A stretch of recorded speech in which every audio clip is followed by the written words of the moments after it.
Councilors, please take your seats.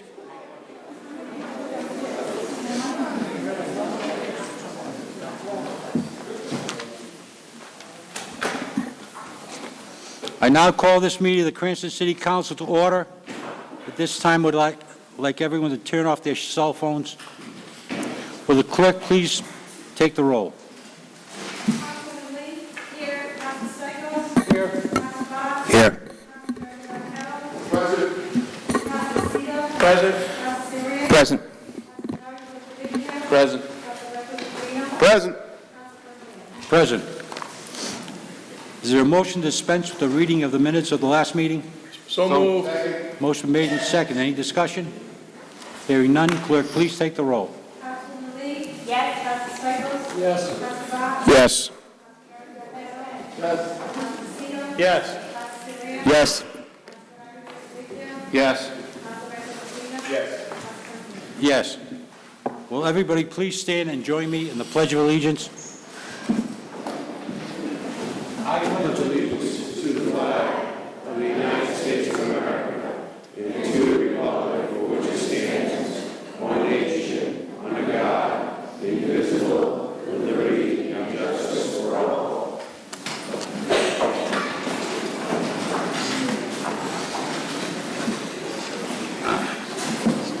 Under public acknowledgments and commendations, the Cranston High School East Co-ed Division Varsity Cheerleaders 2014 Rhode Island State Championship winners.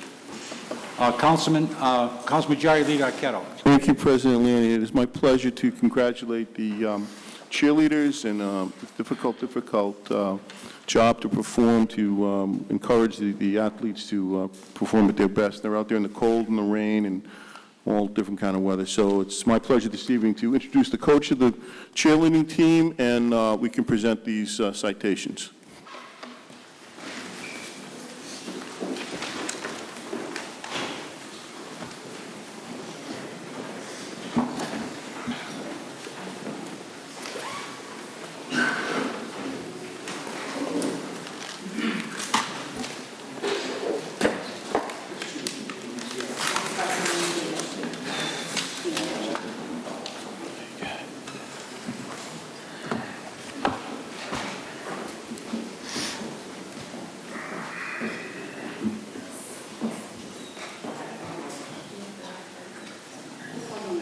Stephanie Gracia.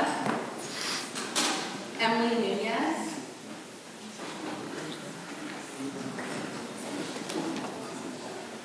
Lexi Peliquin. Sierra Rousseau. Hannah Hapma. Abby DeSista.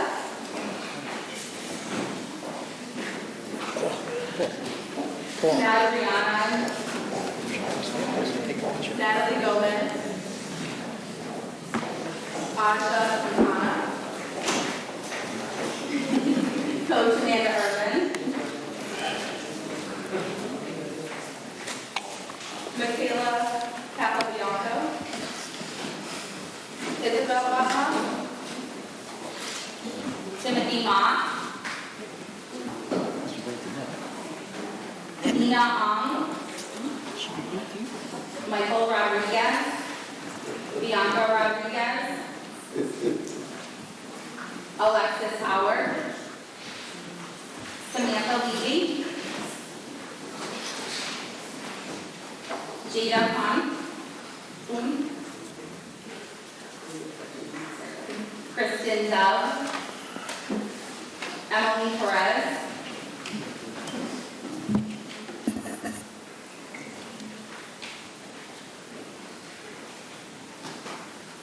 Catherine Dove.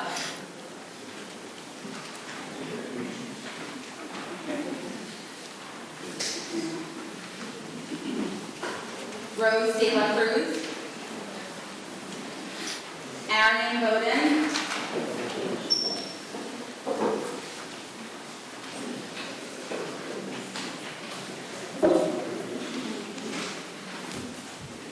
Deja Brito.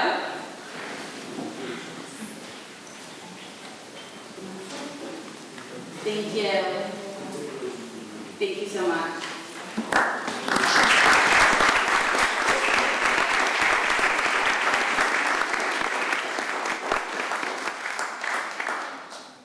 This entire city council applaud you for your actions. You did a great job, and the entire city of Cranston is very proud of you. Congratulations.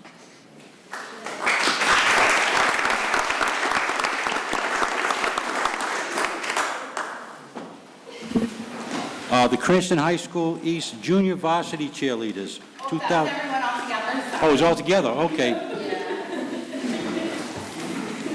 Are there any other public acknowledgements or commendations?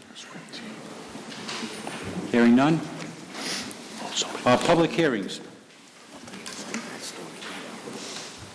I now call on Lieutenant McIntyre of the Cranston Police Department for his presentation. Lieutenant McIntyre, are you here? He's not here, okay. Are there any other members of the public who'd like to speak on any docketed matters?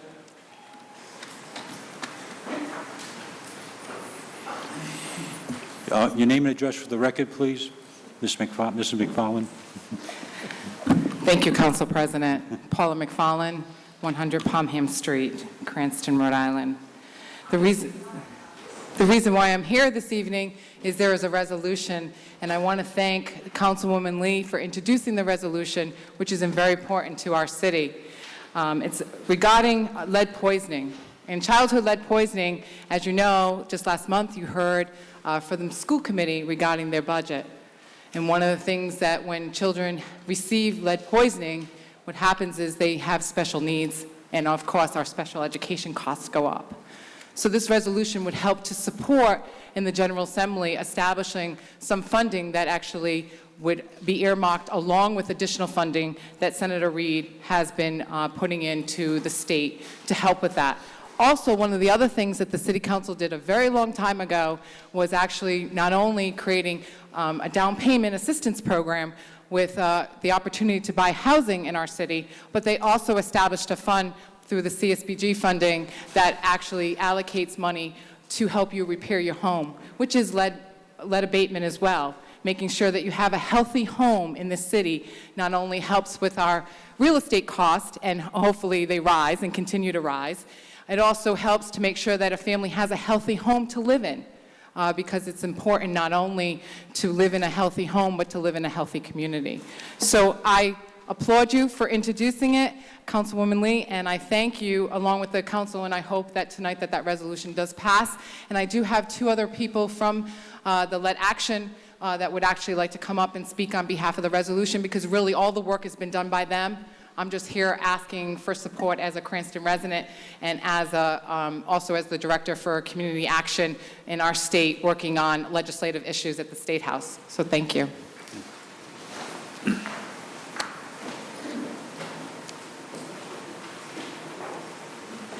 Good evening. My name is Roberta Hazen Aronson, and I'm a resident of Cranston, and I'm also the Executive Director of the Childhood Lead Action Project, which is the only organization in Rhode Island that works exclusively on the issue of childhood lead poisoning. We're very concerned that the governor's budget has omitted funding for the health department's lead poisoning prevention program. There was money that was put in the budget last year. It's not in the budget this year. And in addition to that, the funding that the State Housing Resources Commission gets in order to provide a state match for funding that Paula referred to, in terms of funding that's then made available to low and moderate income property owners to fix up their houses. There's always been a match available, and actually HUD requires that there be a match in order for the state to be able to access the funding. Funding's been available for the last 15 years or so. The match has always been available. This year, the match has pretty much disappeared.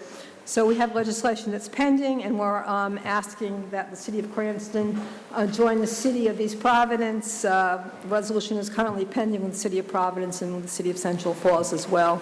And thank you for your consideration.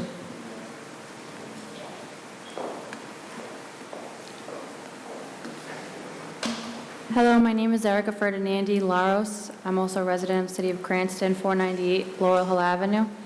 I'm the former lead poisoning lawyer for the state, and now I work in private practice, but I'm on the board of the Childhood Lead Action Project, and I came to just bring some awareness to this issue and resolution. I want to thank Sarah Lee for bringing this issue to light before the council. And I just would like to mention that where I live on Laurel Hill Avenue, 20% of children are going to kindergarten with lead poisoning. So, and with the $17 million lead poisoning budget, special education budget for the state, these two are directly intertwined. And I'd like to just ask for your help with this resolution. And thank you very much.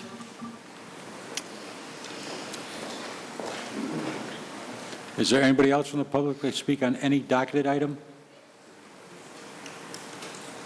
Hearing none, the public hearing section of this meeting is now closed. With regards to the Ocean State concessions, the latest information from the tax assessors places them outside the 1,000-foot limit, which would allow them to operate at that location where they've been right along. I'll take a motion to approve Motion to approve. the renewal this evening. Motion been made and seconded. Any discussion? Hearing none, clerk, please take the roll. Yes? Yes. Yes. Yes. Yes. Yes. Yes. A resolution to place a referendum question on the ballot for the school committee term limits, sponsored by Councilman Botts.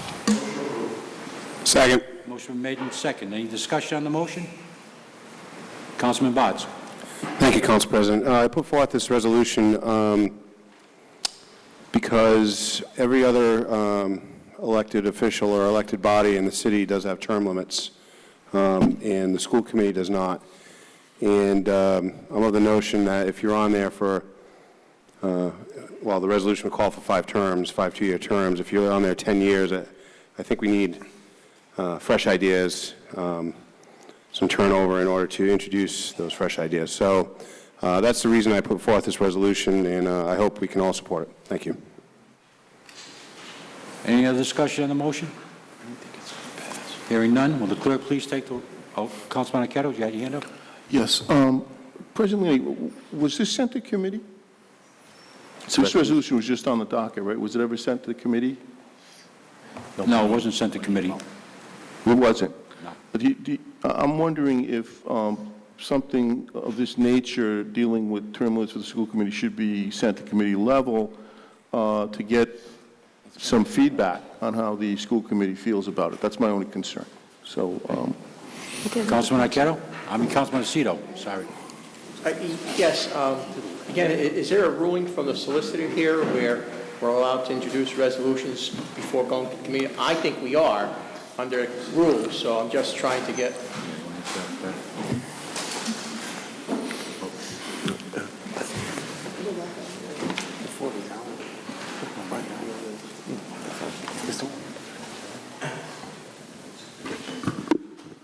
There is concurrence between Mr. Quinlan and myself regarding the fact that resolutions require a 48-hour notice of posting prior to the introduction before the full City Council.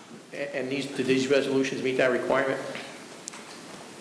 Yes, they do. Thank you. Councilman Stichels. But don't they have to go to committee under our rules?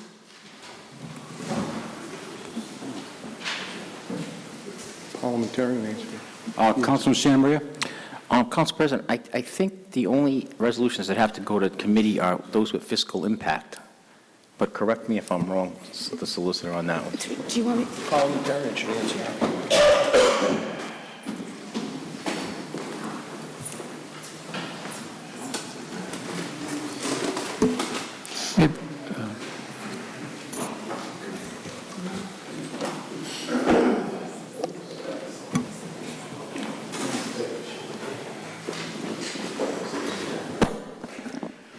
Yeah, it's the, under the rules, it's a resolution has to go to committee if it wasn't, let me just read this correctly.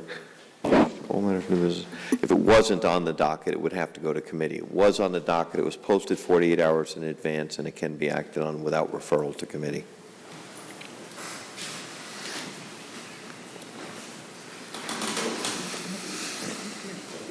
Councilman Stichels. Yep, I'm wondering if Councilman Botts would object to it being sent to committee? Second. You didn't make a motion. Oh, we didn't make a motion. Through the chair. The reason why I'm introducing it, it was rushed because it has to get to the General Assembly in order to be on the ballot, and it has to be done prior to the middle of June, I would think, before they adjourn. So that's the only reason why I did that. I had a constituent contact me about it. It's always been in the back of my mind, and so that brought it to the forefront, and that's why I introduced it. So I guess, yes, I would object only because it wouldn't be up to the Smith Hill in time for consideration. Councilman Santamaria? Councilman Botts is correct. Council President, you're coming to the end of the session. It's probably going to end by the end of June, I'm guessing, if not before that. So time is of the essence. So we got to make a decision if we're going to just put this in committee or pass it on to the General Assembly. Councilman Botts.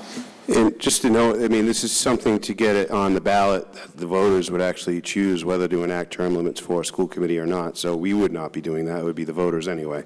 So this is just to get it on the ballot. Voters get to choose whether they believe school committee members should have term limits or not. So,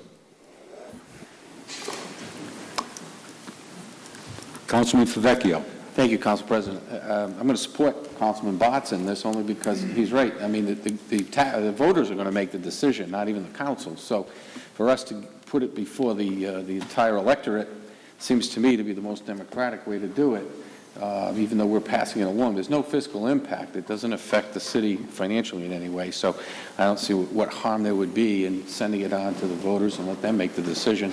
That would equalize the fact that there are term limits for everyone else in the city. Councilman Arquero? Thank you, President Laney. I'd like to speak on the merits of the resolution. My concern is we're finding it very difficult to find candidates for the school committee because there's no compensation for the school committee.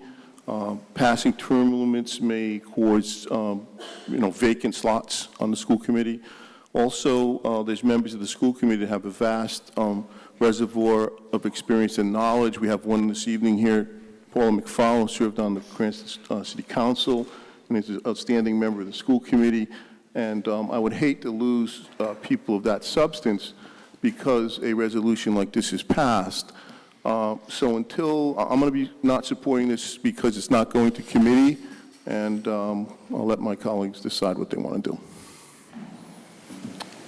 Councilman Stichels, you had your hand up a minute ago? Yes. What happens to under this drafting, what happens to the current members of the school committee? Is this prospective? So if somebody had served 5 terms already, would they be eligible to run again, or they'd be eligible to run for another 5 terms? Well, I'm asking the sponsor. Mr. Quinlan, can you respond to that? I mean, all legislation is prospective. It has to be considered prospective. So I think they could run, I don't think their existing terms would count against that. It's only from the date of passage of this that this rule would apply. Okay, thank you. Councilman Lucido? Yes, thank you, Mr. Council President. I concur what Councilman Arquero said, but that could be said for council members too. Yet we have term limits. So, I think that it is the only body that does it. And the other thing I would like to say to Councilman Arquero, if, something about the pay, I mean, we can amend this and add that they get paid also. I don't think that's a problem if you want to put that in the resolution. I stand correct. That's a fiscal. Any other discussion? Councilman Botts? I'd also like to know, I believe in the school committee do allow themselves a stipend and voted not to give themselves one. I could be, correct me if I'm wrong. So they they do have the ability to create something similar, I think, to what we have on the council side. So that would be up to them, obviously. But, you know, I do believe for the amount of work that they do, they should receive some sort of compensation, and maybe we could take that up separately. So, thank you. Any other discussion? I'll make a brief comment. Term limits, I'm an example. I spent 10 years in the council. I had to get off because of term limits. I sat out 2 years. I ran again. I got elected. So if there's a school committee person out there in the future, 10 years from now, who's really popular and does a good job, I'm sure they can wait 2 years, run again, and get elected. Councilman Santa Maria.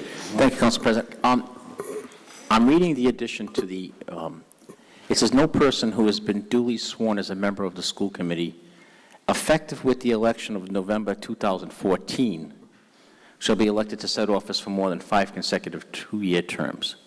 So the way I read that is, whoever gets elected in 2014 can go another 5 years, another 10 years. Right. I read that correctly? Yeah. Okay. Yeah. All right, so someone's been on for 10 years. If they re-elected, they can do another 10 years. Okay. I don't know if that's really term limits, but okay, whatever. Any other discussion? Hearing none. Will the clerk please take the roll?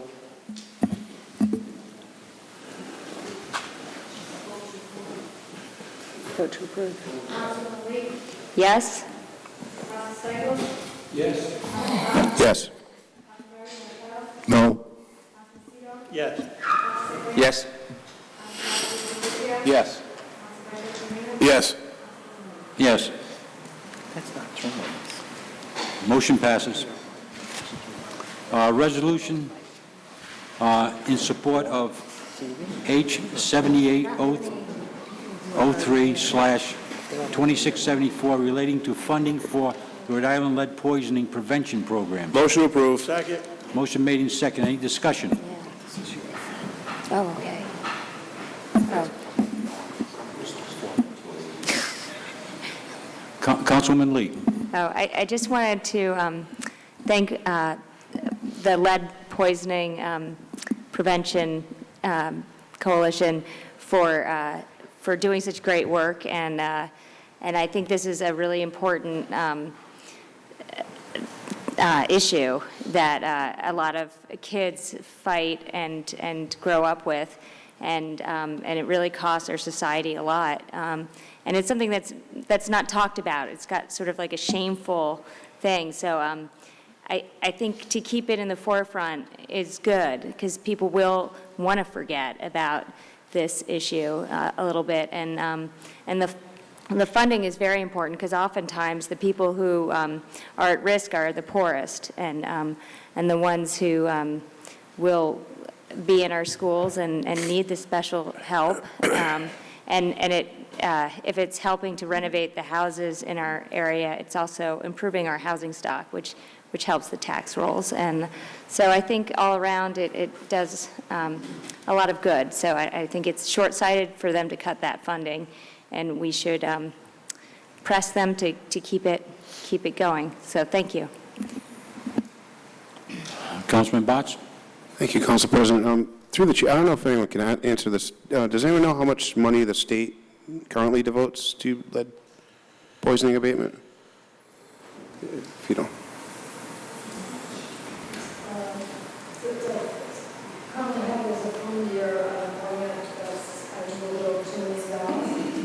Okay. So it's usually always federal money? Okay. Thank you. Thank you.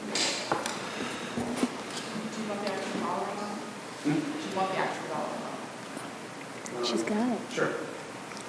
It's $600,000 for the environmental program, the lead program itself, and it's $590 for the state matching dollars, which would be the match for the federal dollars, which would fix the housing stock. Any other questions? Councilman Stichels.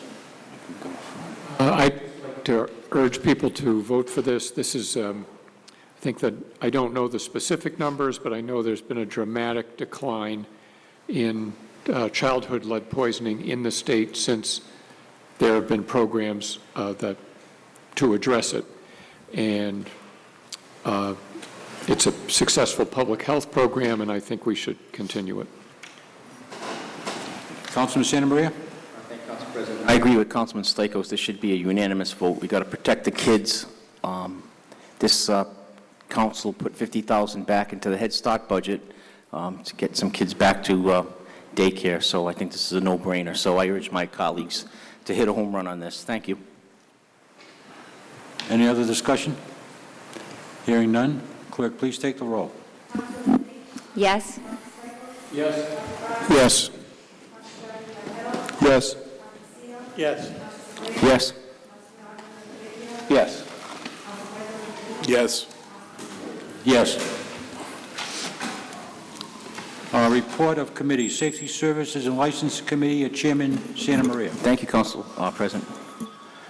We have 3 appeals from the committee rulings. The first one, though, I have a question on, appeal of the itinerant food vendor renewal for Ocean State concessions.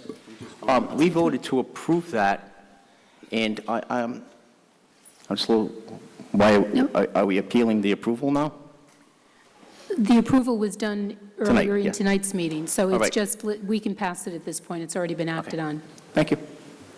All-night license, New Coffee Bean Express, 1111 Cranston Street. That was denied an all-night license. The applicant has appealed to the full council. Any discussion? Is there a motion? Council President, Is there a motion? I'll make a motion to approve, but I'd like to ask a question after that. Second. Motion made and second. Under discussion, Councilman Santa Maria? Could we have the applicant come forward? I want to know exactly what the hours he's looking for. He originally looked for a 24/7. Are you still looking for a 24/7? Yes. Jeff Aloisio? Now, my definition of a 24/7 is you don't close. Is that correct? Correct. Okay. Thank you.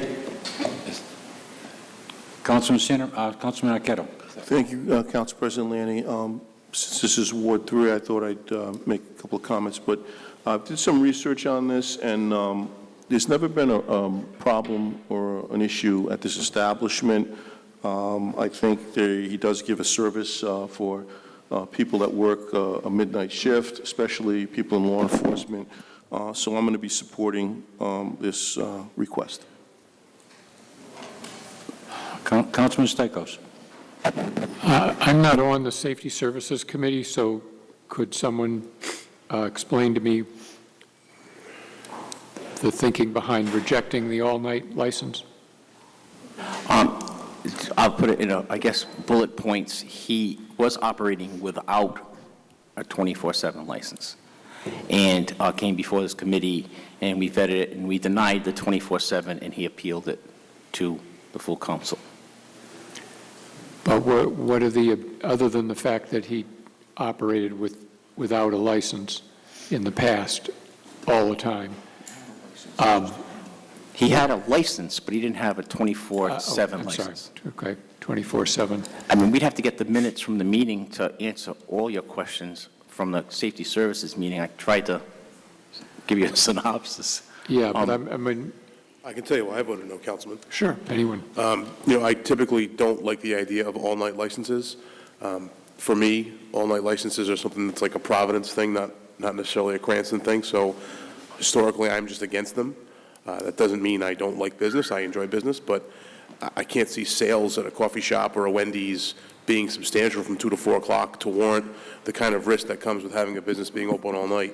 I think about areas like of Ward 1 where the college is, you have fights, you have problems, you have traffic issues.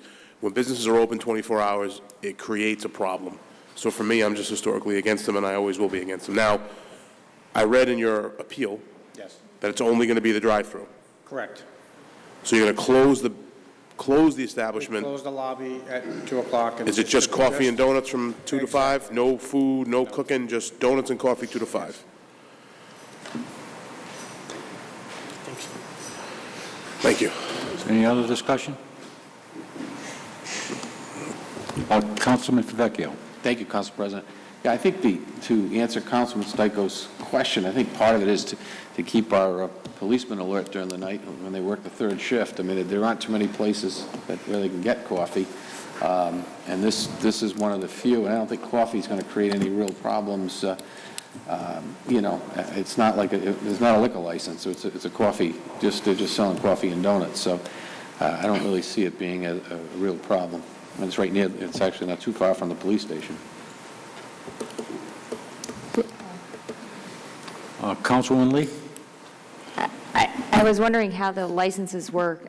If he gets the license for 24 hours, does it stay with the business? If he sells the business, then that license goes? You have to reapply. No, it doesn't. It's not like the liquor license. Okay. Thank you. Councilman Stichels. I have a question for the solicitor. Do we, if we grant an overnight license to this business or to any business, I don't mean to focus on this gentleman, and then in the future, we deny all-night licenses to someone else, do we open ourselves to being cited for being arbitrary in our decision to grant or deny all-night licenses?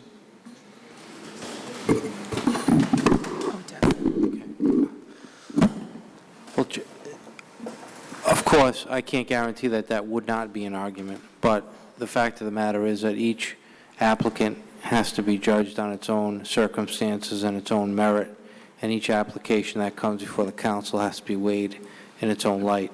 Some may be more appropriate than others, given the neighborhood concerns and the traffic that it would generate, the kind of disturbances that it would have, et cetera. So I don't think you're ever going to go away from that type of argument, but I don't think you have to treat, just because you give it to this gentleman, I don't think you have to have open season on 24-hour licenses. Councilman Aceto? Yes, thank you, Mr. Council President. Through the chair to the solicitor, I believe the state does regulate certain types of trade and businesses that allows them where state law would supersede. I don't know if this happens to be one of those trades. Well, in this instance, in my opinion, because he has a victualling license, he can stay open until 2 in the morning without interference from the city in terms of the restriction of the hours. He can then open up at 6 o'clock in the morning without any interference from the city. So when we say 24-hour license, what he's really coming to you before tonight, I think, and I don't want to put words in his mouth, is he wants to be open between 2 in the morning and 6 in the morning. That's what it amounts to. Yes. Councilman Botts. Thank you, Council President. Through the chair to the clerk, are there any other 24-hour coffee places open in the state, to your knowledge? I mean, in the city, sorry. In the city of Cranston? Yes. There are. There was a list that I had emailed to you. There were... Two. There were 2 leased coffee shops. I don't recall. I can run down and obtain a copy of that list. It's all right, I'll look in my email. And Thank there you. were other businesses as well, other than coffee shops, on that list. So there Some are- of them weren't 24, they just extended beyond the 2, but there were 2 coffee shops that were 24. Okay, thank you.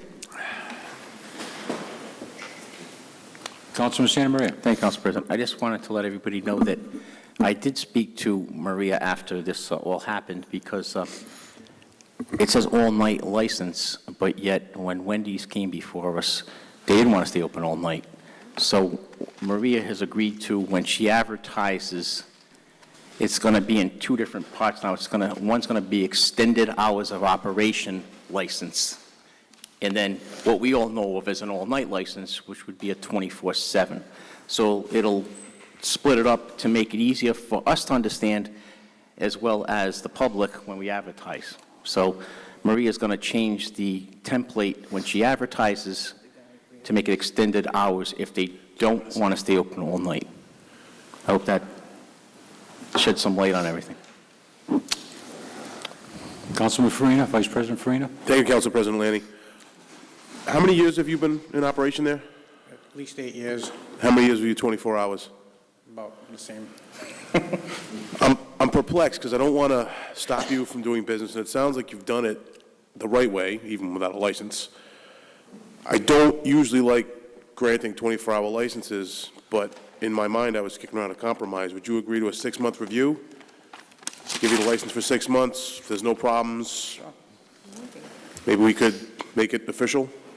I mean, I don't know if that's an opportunity for the body to consider. Is that in form of an amendment? It is, Councilman. Second? Motion made and second, an amendment. Any discussion on the amendment? I think that, Mr. Council President, I think that's a good way to really kind of control it. I mean, obviously, he's been in business with a great track record. You know, just as a caution here, I think that'll work pretty well, and Safety Services can reevaluate. You know, Councilman Botts. Thank you, Council President. I'll be voting no against the amendment, only because as much as it's wrong that he was operating without a license for 24 hours, as we said, alluded to earlier, I don't think he's had any issues or problems being open at that time. And looking over the list, the Dunkin' Donuts right here on Reservoir is open 24 hours, and that's with no drive-through. People can go in and sit down and do that. So to me, I think you're being punitive for something that, you know, again, there really hasn't been issues there. People drive through, get their coffee, and move on. There's no congregation. There's no, I think, a very small chance for trouble there. So I think a 6-month review may be a little excessive. Thank you. Councilwoman Lee. I was wondering, if we grant this license, then we're granting the ability for him to open the doors. The license doesn't restrict him from opening the doors ever. So if the license is granted, then he will have that ability. Even though he doesn't use it, I mean, you have to take that idea into account, although I'm not against it, really. I really feel like it seems like it's been working well. We don't want nobody in the building after 2 a.m. Okay. No. No, that's fine. You're cleaning, you're trying to, we to don't get things want done. anybody. There's people there, so you can deal with the window. Yes. So, yeah. I'm not against it. I don't need the amendment, actually, because I feel like it's been running pretty smoothly, but Well, I mean, I that's what it can takes, withdraw fine. and vote no. I'm just trying to think of a way that, in my mind, helps me understand and protect the citizens of Cranston. You know, just to grant all-night licenses to people, for me, is just not kosher. I like to test and control and make sure people are doing the right things before I give them the opportunity to be open all night. If a Dunkin'... Are you withdrawing your amendment? No. No, okay. No. All right. I'll let the body decide. Any other discussion on the amendment? All right, I'll wait. Hearing none, clerk, please take the roll on the amendment. Councilwoman Lee? No? Council Stichels? Yes. Council Box? No. Council Jeremy Martel? Yes. Council Lucido? Yes. Council Severino? No. Council Vecchio? No. Council President Aquino? Yes. Council President? Yes. Motion passes. That's for the 6-month. On the amendment. Now we have to vote on the original motion with the amendment, As amended. as amended. Any discussion on the original motion as amended? Hearing none. Just so clarification, if this passes 6 months from now, there'll be a review of the establishment, That's correct? This is for 24/7 operation. That's correct. Any other discussion? Hearing none, clerk, please take the roll. Councilwoman Lee? Yes? Council Stichels? No. Council Box? Yes. Council Jeremy Martel? Yes. Council Lucido? Yes. Council Severino? No. Council Vecchio? Yes. Council President Aquino? Yes. Council President? Yes. Motion passes 7-2. So you and Stikos? Yeah. that's right. Congratulations. Unlike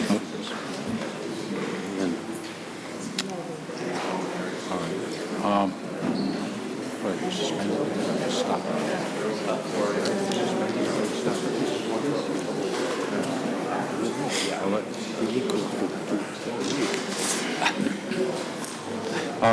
Chairman Santa Maria? Chairman Santa Maria? We have another appeal. We had an exciting month last month. Before you continue, Lieutenant McIntyre is here. He'd like to make that presentation. Could we just hold off on this committee? Absolutely. I would never stand in the way of a policeman, so. Is he here? Your father taught you well. Okay. Lieutenant McIntyre.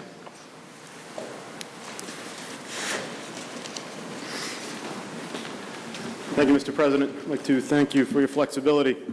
The police department is applying for a Burn Jag Federal Direct grant. This is similar to the grants that I've presented before the council in the past. This one is due on June 10th, and it is being written up for 5 police radios for the new cruisers that we are expecting to bring into service this year. The anticipated award should be in August of this year, as typical with grants in the past, and we are expected to be awarded approximately $25,000. In the event that it does go over the $25,000 number, we will be paying for a partial 6th radio. That is all. Any questions? Any questions from any of the committee? No? Hearing none? Thank you, Lieutenant McIntyre. I enjoy giving these presentations. We enjoy getting the money. Yeah, thank you, Mr. President. Free stuff is good stuff. Lieutenant, can I continue now? Thank you. Chairman Santa Maria. You overruled the council president on that one. Again, appeal secondhand used car license new in-town auto sales. Again, this was denied. Actually, this was approved by the committee, but the applicants that were on the other side appealed. The objector. Objected. Well, I have it as an appeal, so. So, point of... So this was approved, and it's being appealed by the attorney for the neighbors. Councilman Lucido? Yeah, just again, point of information, is that, to us as listeners, is that allowed? Yes. It is. And that, those are set in rules someplace, that if somebody applies for something and they get it, then somebody else can appeal the decision? It doesn't go to the courts? No, that's come here first. Okay, thank you. All right. Would the attorney like to make a presentation before we... Yes, good evening, members of the City Council, Mr. President. As you know, we did appeal this decision of the Safety Committee to grant this license to operate an auto sales and auto mechanics establishment. And for the record, it's Attorney Christopher Petrarca, who represents Jose Tavares, who is the neighbor whose backyard abuts this business. And just by way of background, for those of you that were not present during this Safety Committee meeting, my client was not the only one objecting. I believe that there was about 6 or 7 abutting neighbors, property owners from the condominiums and other properties that were also objecting to this type of establishment being opened. It was a heated meeting. I'm not going to go through it again. I promised myself not to do that to you again. But before I move on with my objection and the basis for my objection, I would like for you to take into consideration, in case you do approve or you approve what the Safety Committee has done already, take into consideration the hours of operation, please. The request and the granting of the license considers a Saturday and Sunday operation, as well as a 5-day-a-week operation from, I believe, from 9 to 6 or 8 to 6 in the morning. And the proposed business is looking to operate on Saturdays from 12 to 6 p.m. and on Sundays from 12 to 6 p.m. as well. I understand that in 96, this area there was a spot zone and it was zoned commercial, even though it's in a residential neighborhood, because Mr. Chima, who who owned the house next to this land, operated his business, and things were different at that time. And he had his money invested in that land because he owned a house next to it. Things have changed. At the very least, I would ask this city council to take into consideration the weekend. If this business must operate from Monday through Friday, so be it, because that's what the zone says it can do. But let's try to close one day a week at least on Sunday, so everybody can have a peaceful Sunday afternoon. And perhaps instead of ruining the traditional Saturday barbecue for most people, have the business operate from, like normal mechanics do, from 8 in the morning to 12 noon, where normal people go get their oil changed because they don't have time during the week to do so. But after 12 o'clock, let's shut it down so these neighbors or these abutters can actually have a moment of peace and enjoy their backyard. I think that's my initial request. Of course, we are objecting because the committee can report to the full council how there was a number of objectors that, in fact, objected to this. But I'll leave that up to you. My client reserves his rights to appeal whatever decisions you have. Of course, that's what due process is, as your solicitor may reaffirm. And we are just leaving it at that. As far as the litigation that is pending with Mr. Rocha, who's the owner of the property, we'll leave that for the Superior Court that is pending as we speak. We also would like to point out that the building of this proposed business is not in very good condition. If, in fact, there is going to be some type of mechanic operation taking place, I would urge the powers to be, the police, fire, and other safety committees to actually conduct a full inspection of this building, because according to the pictures and the information that I have that my client has provided to me, we don't believe that the building is up to par. We can scream all day with the landowner. Today, there's no evidence being presented, so I'll just leave whatever he has to say, and I'm fine with it, and I'll just defer to the committee and to the council for your vote and consideration. If I could, through the chair, ask a question. Any questions from the?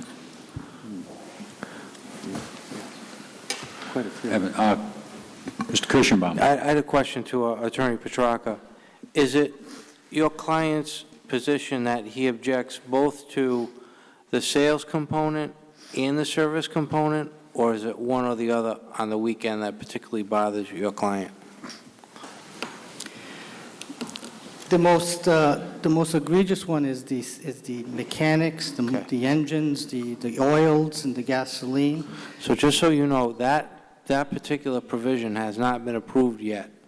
That's coming up this month. I know, I received notice, but it was Okay. part of my prepared speech, so I wanted to give it to you anyway. So, and it was very good. Thank you.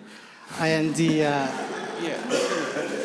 auto sales part of it was also a consideration, because as the neighbors that testified last time we were here, and my client as well, as I remind everybody, my client's backyard is literally where these vehicles will be parked for sale. Having somebody on a Sunday come to look at vehicles, I mean, they could do it Sunday should be respected. I mean, I can understand a Saturday, that if you really want to go that direction, but I think Sundays, especially, it's a city, it's a town, we're not a capital city.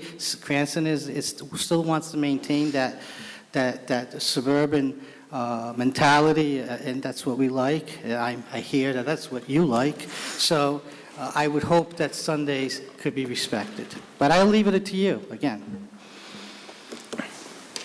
Richard, do you have a question? Or you want? Any other questions for the attorney? Councilman Santa Maria? Yeah, quick question about the Sunday. Wouldn't we have to have the applicant asks for the hours of operation, not anyone who disagrees? So wouldn't the applicant, Evan, have to ask for the hours of operation to be changed?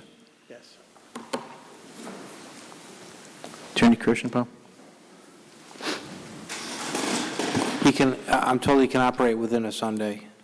He can operate within a Sunday. No, I mean, any change in Oh, what any change you would have to give. he would have to ask, the applicant would have to, correct? Thank you. But a lot of what Attorney Petrarca is talking about is with the physical aspects of the location, the maintenance of the premises, how it looks, how it appears to the neighbors. That will necessarily go through the inspection be reported to the next Safety Service But the Committee. gist of his plea was the Sunday operation. But my basic question is, the applicant would have to ask for Sundays to be taken out. Thank you. Councilman Stichels? I thought you needed a separate license to operate on Sunday.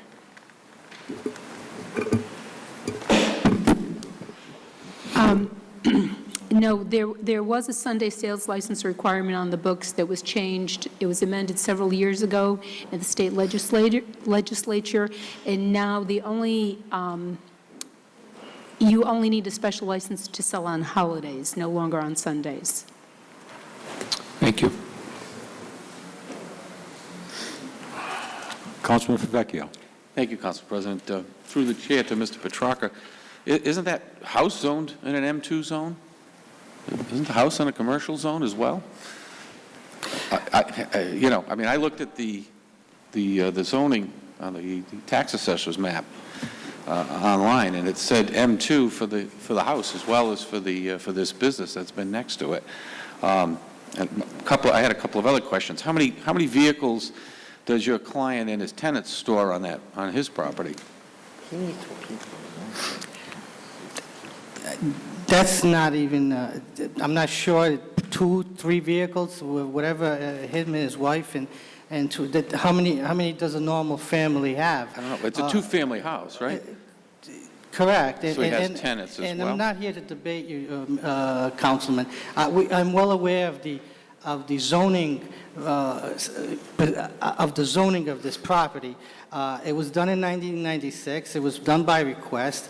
It was carved out. An exception was carved out. That's fine. I'm not here to argue that. All I'm asking you is, since we want to, there was a comment by you, I think, in prior session, that you want the people to vote for the school committee. I believe you indicated there were 7, 8 objectives here.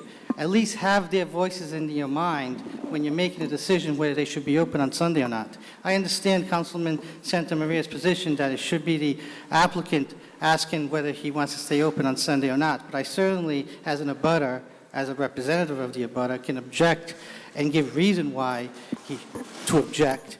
I believe that's within the preview. That's why these public hearings are open to the public, and you're given the opportunity to respond or to object to an appeal. Councilman Santamaria? May I address Attorney Petrarca on one thing, Council President? Go I'm not an attorney, but I really believe, and I just checked with Evan, that this is more of a zoning matter than a city council or safety services issue. And I think you'll agree with me on that. I will. The only thing Safety Services does is approve the hours of operation, and this committee approved the hours of operation. So I don't know if it's the hours of operation you're having the problem with, or the fact that they're zoned correctly for that area. So we can't make an arbitrary decision if they're zoned correctly unless you come before us and ask for a zone change, which is not before us now. So am I right on?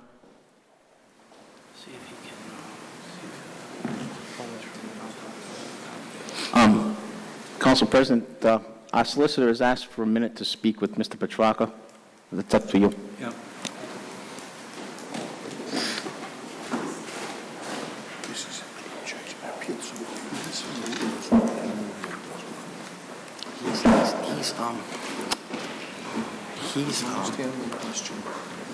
All right, Councilman, Chairman Santamaria, will you continue and we'll get back to this? Yes, Council President, thank you. Transfer of a Class B Limited to a Class B full liquor license new. This is above the cap, so it requires a recommendation of the full council. Franco Brothers, Inc., DBA Nino's Pizza. The committee met and voted unanimously to approve this liquor license from a beer and wine to a full liquor license. So I recommend approval. Motion to approve. Second. Motion made and second. Any discussion on the motion? Seeing none, clerk, please take the roll. Yes? Yes. Yes. Yes. Yes. Yes. Yes. Yes. Yes. Ordinance Committee, Council Majority Leader and Chair. Thank you, President Leahy. Ordinance Committee met and passed several ordinances. The first, 4-14-2 ordinance and amendment of Title 10, Chapter 4 of the Code of the City of Cranston, 2005, entitled Vehicles and Traffic, Penalty for Overnight Parking. Motion to approve. Second. Motion made and second. Any discussion on the motion? Hearing none, clerk, please take the roll. Yes? Yes. Yes. Yes. Yes. Yes. Yes.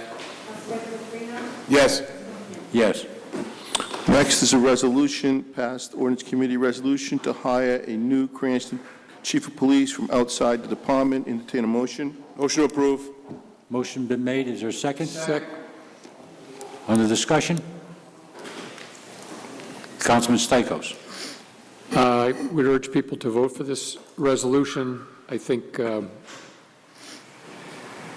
every day or every month at least, we get a new revelation in the police department, and we need someone from the outside like Mr. Barry from the state police, who is, from all I can see, doing a very good job.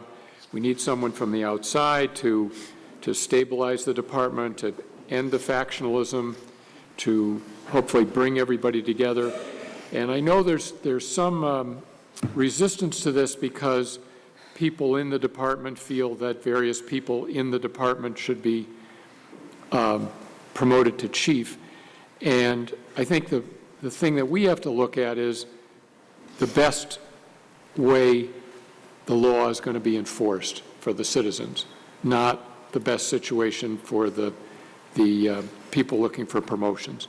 So I think we really need to move out someone from the outside, a capable, competent person, and I would urge people to vote for the resolution. Council Vice President Farina. Thank you, Council President.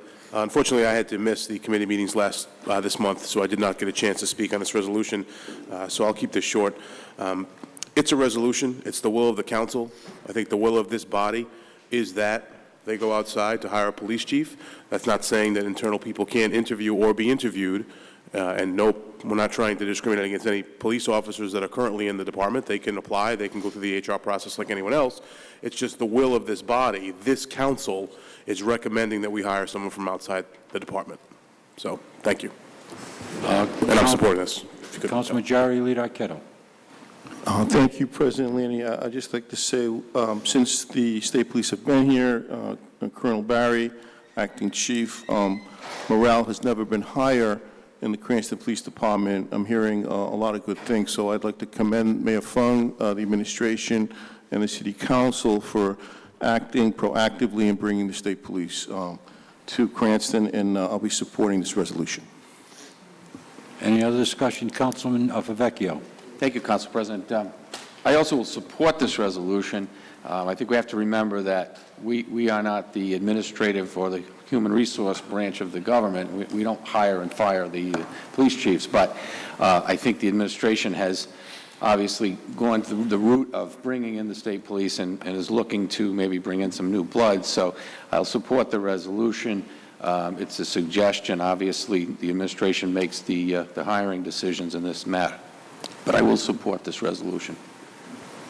Any other discussion? I'll make a quick point. Years ago, I brought up this idea of going outside the department. At that time, it was very unpopular and didn't work.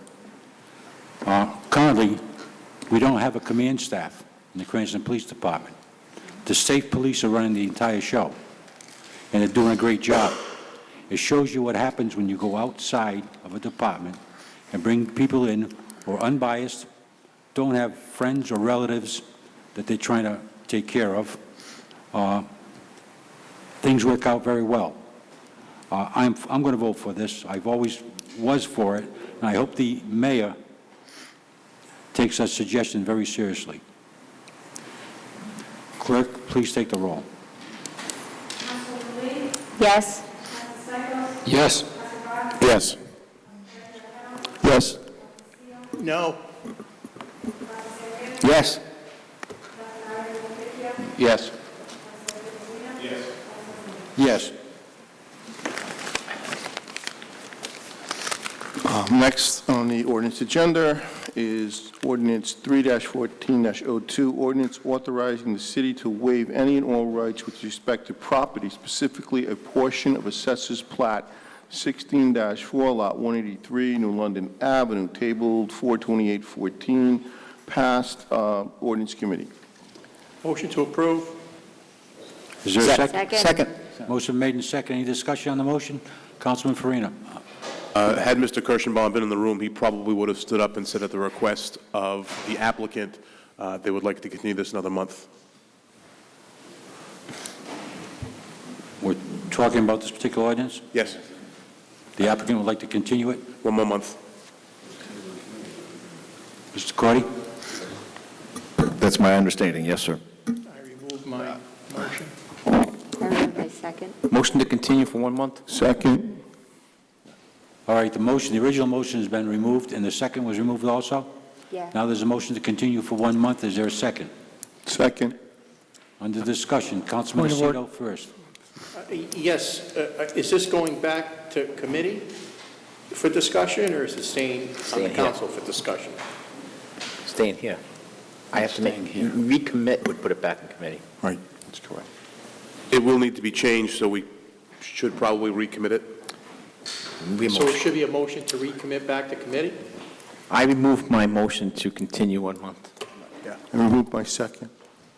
All right, before we go any further, Mr. Cordy, the applicant, did they want to continue for 1 month, or did they want to change what they were doing so we could send it back to committee?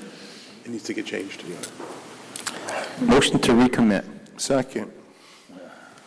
Point of order? Under discussion, Mr. Cordy? Yes, their desire is to change.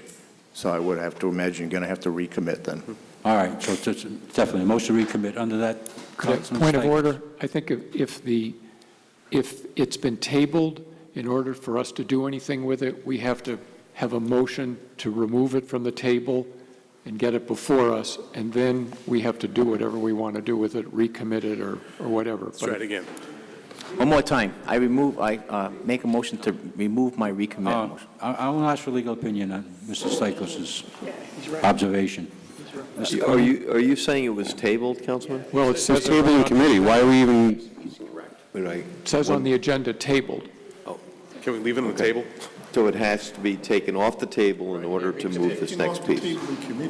When we passed it. So it's got to come back up to the council before you can recommit it back to the committee. So Okay. I think Councilman Stichels is Good correct. job, Steve. Parliamentarian Stichels. Councilman Stichels, you are absolutely correct. I hope the the Carpio gold Auto star Corporation tonight. is Thank you. thankful. Was there any doubt?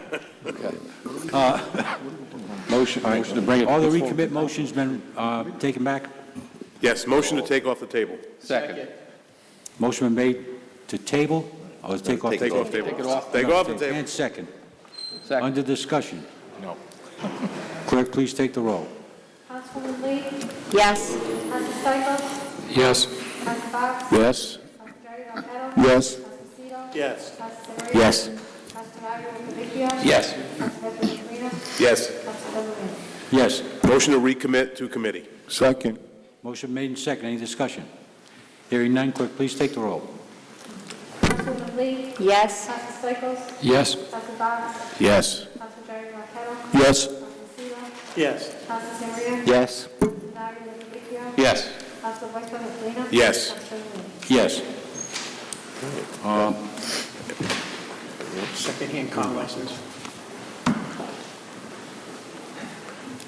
Kirschenbaum, you still? He's still out there in the hallway. You want to go to the finance? Move on to the Finance Committee. Councilman Stichels, Chairman. Okay, we have the 4 monthly resolutions. We have a resolution authorizing real estate and tangible tax abatements as recommended by the tax assessor. Motion to approve. Motion made and second. Any discussion? Hearing none, clerk, please take the roll. Councilwoman Lee. Yes. Councilman Stichels. Yes. Councilman Box. Yes. Yes. Yes. Yes. Councilman Ivey. Yes. Council President Dana. Yes. Council President Davis. Yes. We have a resolution authorizing motor vehicle tax abatements recommended by the tax assessor. Motion to approve. Second. Motion been made and second. Any discussion? Hearing none, clerk, please take the roll. Councilwoman Lee. Yes. Stichels. Yes. Council Box. Yes. Council President Yes. Councilman Lucido. Yes. Councilman Maria. Yes. Councilman Ivey. Yes. Council President Dana. Yes. Yes. We have waivers recommended on the interest on tax payments. These were recommended by the city treasurer. Motion to approve. Second. Motion made and second. Any discussion? Hearing none, clerk, please take the roll. Councilwoman Lee. Yes. Council Stichels. Yes. Council Box. Yes. Council President Yes. Council Lucido. Yes. Councilman Maria. Yes. Councilman Ivey. Yes. Council President Dana. Yes. Council President Lee. Yes. And finally, we have denials of requests for waivers on interest, and the city treasurer is recommending that we deny these requests. Motion to approve the denials. Motion been made. Second? Was there a second? Second. Under discussion.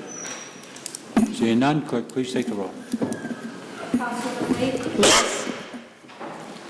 Yes. Council Stichels. Yes. Council Box. Yes. Council Jerry Arquette. Yes. Council Lucido. Yes. Council Maria. Yes. Councilman Ivey. Yes. Council Vice President Dana. Yes. Council President Lee. Yes. Claims Committee. Councilwoman Lee. Yeah, there's a lot here. This is just the report of settled claims. And the first is I don't think you have to read it. It's before the docket. Okay. There's no action needed on this, so we don't even have to vote on it. We don't need to vote on this. No. It's just for informational purposes. Informational purposes So only. I don't need to read all of these? If you'd like to, go right ahead. No, it's okay. I always think it's a labor, but thank you. I'm trying to make it a little Finally easier let for off the hook. Okay, thank you. Go through all the names. Okay, we'll move on to public hearings. Any member of the public who would like to speak on any undocketed item, please limit your time to 4 minutes. Please step forward, give your name and address for the record again. Thank you, Council President. It was very enlightening to be here this evening. Thank you again for the resolution. And on the undocketed items, I would just like to bring to your attention and start off this election cycle with the fact that we really need to look strongly at the silo approach that we have in government here right now. Police departments don't talk to minimum housing doesn't talk to anybody, and the infrastructure of our city is suffering, truly suffering. And we really need to start working hard. And I represent, along with Councilman Arquette, an area that really needs a lot of attention. And I spent 10 years on the council, and I worked really hard to bring a lot of great infrastructure. I worked early on, even before I was a councilwoman. I served on Cranston 2000. You can thank all the pavement, all the beautiful sidewalks that we have that are crumbling apart, and I wasn't even a council person at that time. You can also thank for the fact that I worked along with 2 women from my neighborhood to create the Citizens Police Academy and community policing in the city. And I'm disappointed. I stand here tonight and I tell you I'm disappointed that the sidewalks are crumbling, the infrastructure needs help, and people work in silos. And I'm more than willing to contribute my time. I'm more than willing to serve on a committee. I'm more than willing to look at a study commission. I'm more than willing to do whatever it is that you need to improve the city. So I really would ask you, and I'm not asking you as an elected official, I'm asking you as a resident who's been here for over 25 years, committed to this city. I could live in any part of the city tomorrow. I don't have any children in the school system. My daughter lives in Ward 5. I could easily pick up and move. But I'm dedicated to this city, and I'm dedicated to the place that I live in, and I've lived there for a long time, dedicated to it without even being an elected official. So I'm just asking you that I'm here to help and to do whatever it can to improve the conditions of our city and to try to work on it in a way that we're no longer working in silos, that we're working together, collaborating to make this city the finest place to live in, that people truly need some help. And the last thing I want to say is, even though the real estate market is starting to turn around, and somebody that's been in real estate 30 years of my career, there's a lot of foreclosures, a lot of maintenance, and I have to consistently drive around, write up a list, go into minimum housing and give them a list.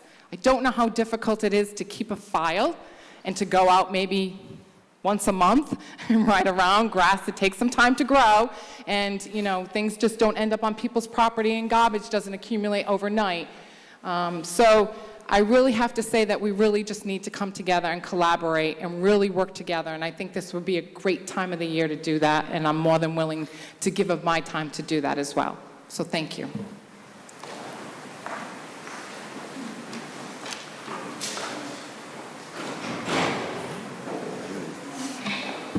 Richard Tomlins, 400 Farmington Avenue. I couldn't agree more with what was just said. All I have to do is look at my street. Every day it's crumbling. There's houses that are empty. I don't know what anybody's doing about it, what procedure there is for that, what they're doing to try to make sure those homes are kept up or something is happening. I'm beginning to think there's more welfare checks coming into my neighborhood than rats right now. And we have a big problem. And I'm sure there's other sections of the city too. So infrastructure is always one that kind of gets put back a little bit. We're waiting for this, we're waiting for that. And when it comes down to the final budget, how much are we going to spend? Obviously, there isn't enough money to really do the job. I think I told you once at one meeting several years ago in the East Auditorium, the Director of Public Works asked for another $350,000 to repave streets. He received $450,000 a year before, so when I got up, I asked the chairman if I could ask him how many miles of streets are there in the city. He said 321. I said, how many miles could you do with the 400 and some odd thousand? He said 3. How much for the 300 and some odd thousand? He said 4. He said 3 for that. So it's a big, big problem. So it's, again, I always say if you don't have a 5-year program for something that can be discussed at this council, whether it holds true or not, you're going to keep your eye on the ball, and there's going to be more interest shown by the population as well as yourselves if you do it. On the idea of the police situation, I couldn't agree with you more. We must go outside. I've been close enough, and I know a lot of people have talked to me inside the department through the years, not just today. And I can tell you, anybody inside that department can only be part of the problem. It's just natural. Anybody that becomes chief knows these people for years if he came from that. And he's either got a relative situation, a cousin situation, or a buddy here or a buddy there that wants to be promoted. The promotions have to be earned. Everybody would like to become a sergeant, then you could become a corporal. Everybody wants to become a lieutenant. Everybody wants to become a captain and a major, and we all know why. It's extra money, and of course, when they retire, there's a hell of a lot of money. Remember, everyone that retires, no matter how the money goes, whatever the budget is, you're talking about $3 million that you have to come up with for their pension and their health care. So I think that's a wise decision on your part, and I commend you for doing that. It wasn't too long ago I would never hear the conversation that I've heard here today. Just one other quick thing on this 24-hour operation for going through the drive-in from the wee hours of the morning. An awful lot of questions were asked here, and I'm not denying the necessity of it, but none of you questioned when it came before you to give a liquor license, which added up into a disco license for 158 Dyer Avenue on the corner of Dyer and Farmington. I looked into that. I did a lot of personal search. I won't tell you exactly how. You never went to the police department. The police department would tell you that there were problems there forever.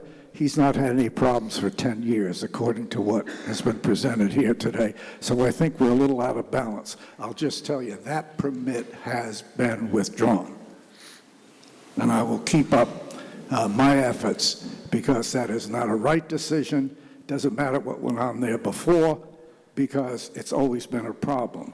So I just bring that up to kind of make a little story here that the balance has to be, always. And that didn't show any balance compared to what you discussed here tonight on the coffee shop. Thank you. Anybody else from the public like to speak on any undocketed item? Just come forward, give your name and address to the record, please.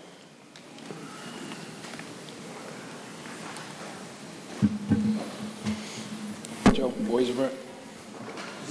Joe Boisvert. Address. I wanted to bring up again that 1,000-foot rule on the food trucks. Address. Looking for some kind of reconsideration or rehatching of that. I don't feel that it's American at all.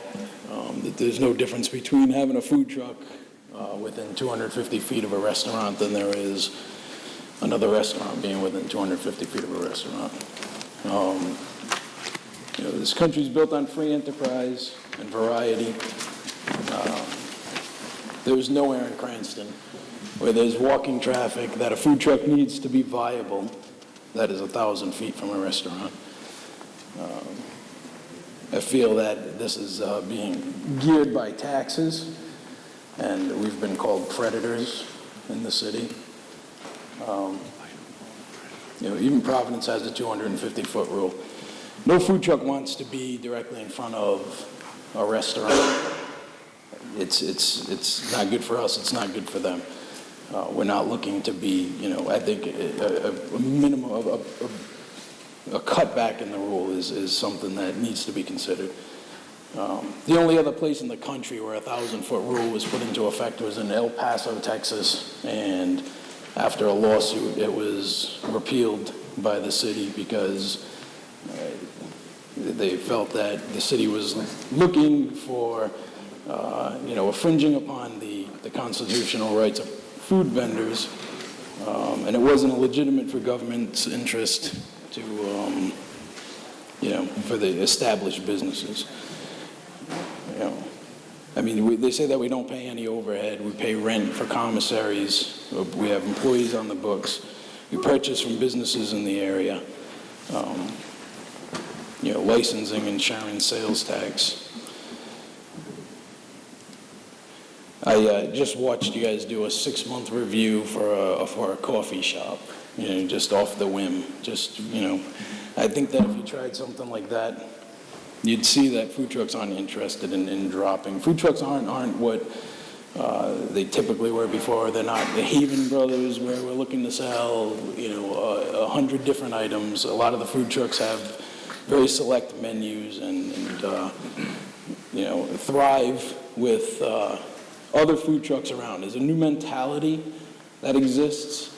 I'm taking a food truck, Paco's Tacos, and bringing it to a brick and mortar establishment that the committee passed the last hearing for Paco's Tacos to open right next to Brooklyn Pizzeria, Napolitano's Brooklyn Pizza.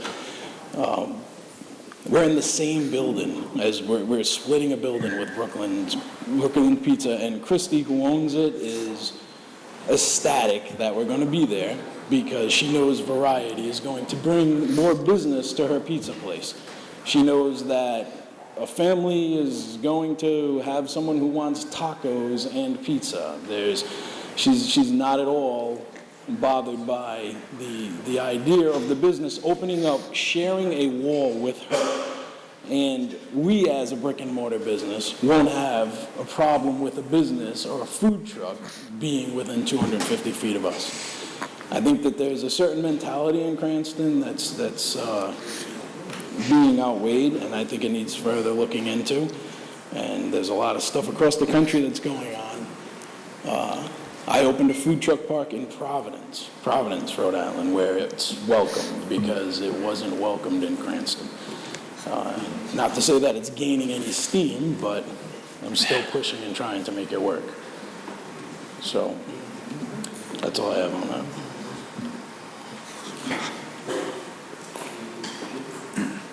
Any other member of the public like to speak on any undocketed item?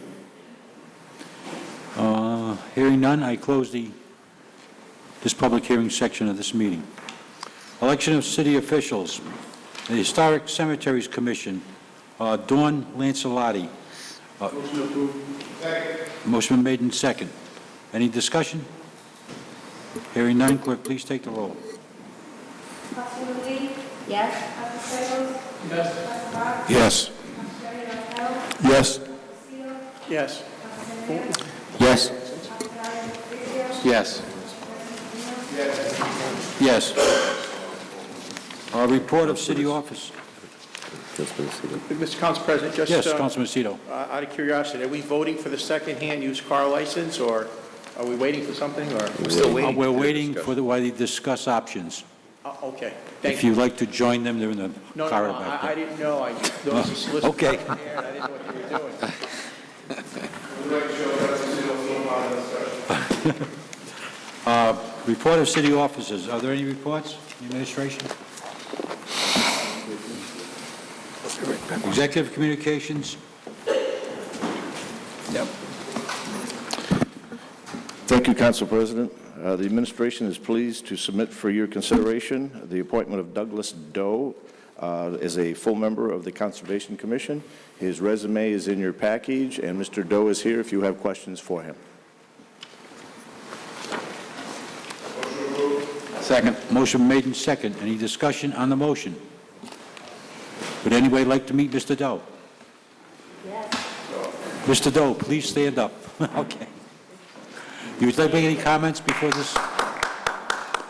we applaud you and congratulate you for a non-paying job with the city?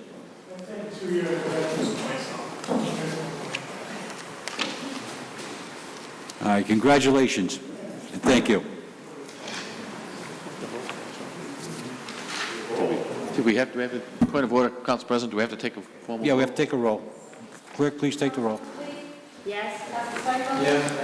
Yes. Yes. Yes. Yes. Yes. Yes.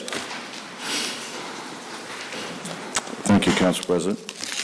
Cranston Fire Department Chief William McKenna is requested to be continued in service. Chief McKenna has met all the necessary requirements. We urge your approval. Second. Motion made in second. Any discussion? Hearing none, clerk, please take the roll. Yes. Yes. Yes. Yes. Yes. Yes. Yes. Cranston Fire Department Deputy Chief Paul Valletta is requested to be continued in service. Deputy Chief Valletta has met all the necessary requirements. We urge your approval. Second. Motion made in second. Any discussion? Hearing none, clerk, please take the roll. Yes. Yes. Yes. Yes. Yes. Yes. Yes. Cranston Fire Department Private Stephen Croft has requested to be continued in service. Private Croft has met all the necessary requirements. We urge your approval. Motion to approve. Second. Motion made in second. Any discussion on the motion? Hearing none, clerk, please take the roll. Yes. Yes. Yes. Yes. Yes. Yes. Yes.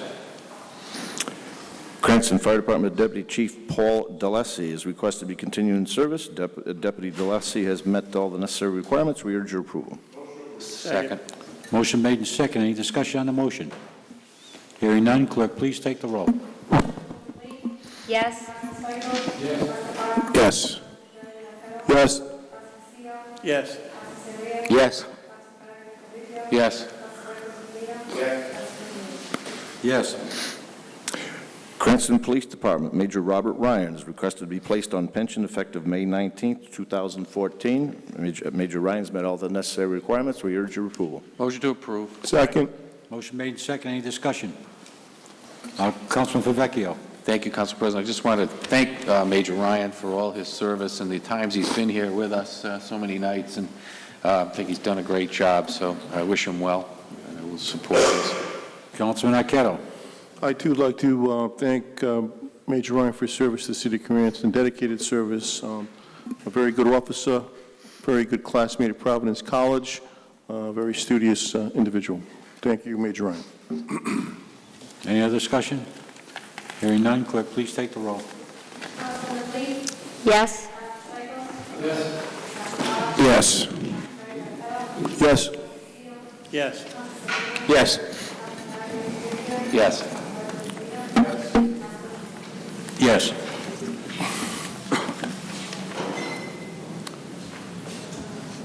Claim settled by the solicitors, Geico, for Marie Baltazar, $6,176.76.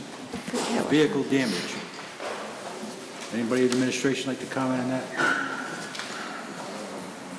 No? Okay, that's for your information only, I guess.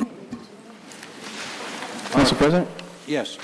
May I ask a question on the monthly statements we get for the attorneys we use?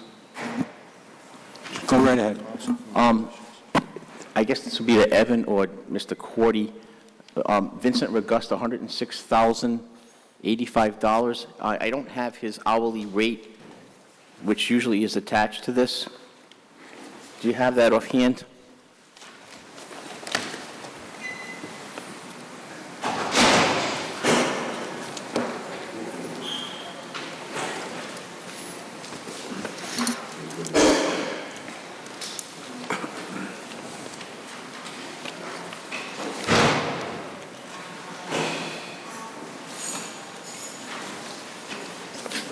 No, I'm sorry, I do not have that. I can get that to you if you like, Councilman.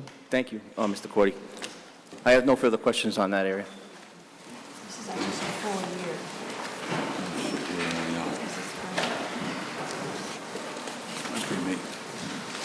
All right, next on the agenda, is Council President Communications. That is I. Last we checked. First of all, I would publicly like to thank Councilman Santa Maria for bringing the idea to this council of getting a grant writer. We hired Mr. Falaski, and he got us a $400,000 grant to fix Cranston Stadium, put lockers in there. And I give him all the credit in the world. But I give the credit for the idea to Councilman Santa Maria, and the rest of us on the council agreed with him. So even though it was his idea, he had plenty of support on it. Councilman Santa Maria, congratulations. Council President, if I may, if it wasn't for you, who gives us the ball all the time and let us run with it, whether or not you agree with us, and my colleagues, Councilman Aceto, Councilman Farina, everybody, the mayor's office, Minority Leader Favecchio, and I know this cliche is used a lot, but it really was a team effort. And we had a nice ceremony at the State House, and we didn't know till that moment that we got the full grant, but it worked. And if it wasn't for all you helping me, you know, I thank you for giving me the credit, but there's plenty to go around, Council President. Credit goes where credit's due. Second part, this is not as happy a moment for me to talk about. The Cranston Police Department. Today, I heard on the news that we're being sued for $5.3 million. Forget that. I looked at the money that we spent in legal fees, suspending people, covering their jobs with overtime over the last year, or 2 years, I should say 2 years, and it's ridiculous. Absolutely ridiculous. We spent in overtime, legal fees, almost $800,000 to $900,000. That money could have been better spent by this administration for police cars, for infrastructure repairs, for all kinds of things. But we don't micromanage. All we're looking for as a council is for people to manage. We don't expect people to micromanage. If you manage, this never would have happened. I'm disappointed, frustrated, but I'm more disappointed in the administration, and I've known the mayor for 12 years. I like Alan Fung, I'll be honest with you, but I think he dropped the ball. Thank you. Moving on.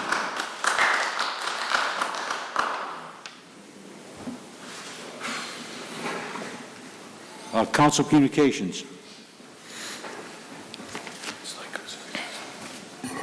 Councilman Stichels. Yes, regrettably have to bring up the fact Carpianato Corporation has not planted the trees that it promised all of us that they were going to plant. I'd like to know if it was a year and a half ago that the administration received written confirmation of this in a letter to Peter Lupola. Has the administration done anything to get them to honor their word?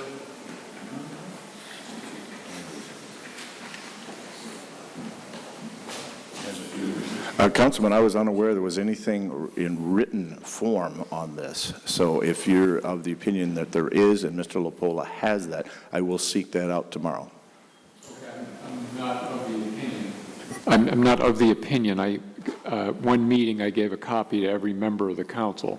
Oh, so you had it in writing, is what you're saying? No, it was a letter to Mr. Lupola that I had a copy of. It is a year and a half old, so it's... Okay. All right, I will follow up on that, sir. But I think they need to hear from the administration that they made a commitment to the city to plant 9 trees. They have done nothing so far other than tell us, like Wimpy in the cartoon Popeye, that I'll gladly repay you Tuesday. They keep saying, oh, Friday, we're going to plant them Friday, and then nothing happens, and it's embarrassing for them. So, thank you. Other council communications, Councilman Santamaria? I want to thank Council President. I don't have anything on the list, but I have a few that came up, if I may. I requested from Director Barone a list of the signs throughout the city from the administration, who's paying for having signs out front and who's not. I haven't received that yet. I know Mr. Barone was on vacation, so if I could get that, I'll request to get that list. Councilwoman Lee? I got a couple more. Oh, I'm sorry, go ahead. Okay. Carlos, if I could, Carlos, 81 Midvale is an abandoned house in my ward. I haven't heard what we're doing with it as far as are we selling it, are we raising it, and the grass is growing very high, so I was wondering if we could get inspections over to look at 81 Midvale. And last but not least, 57 Marlowe had a telephone pole with another telephone pole attached to it, and Director Barone was going to call National Grid, and I haven't heard back on that. And that's it for me. Councilwoman Lee?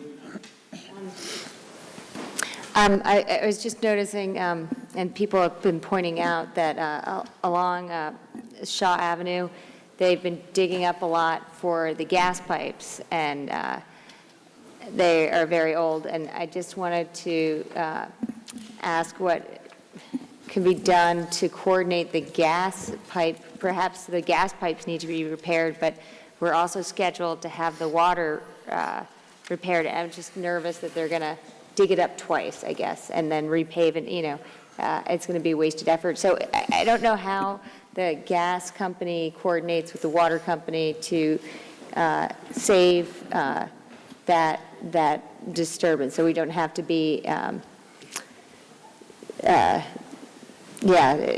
inconvenienced twice with the roads being dug up.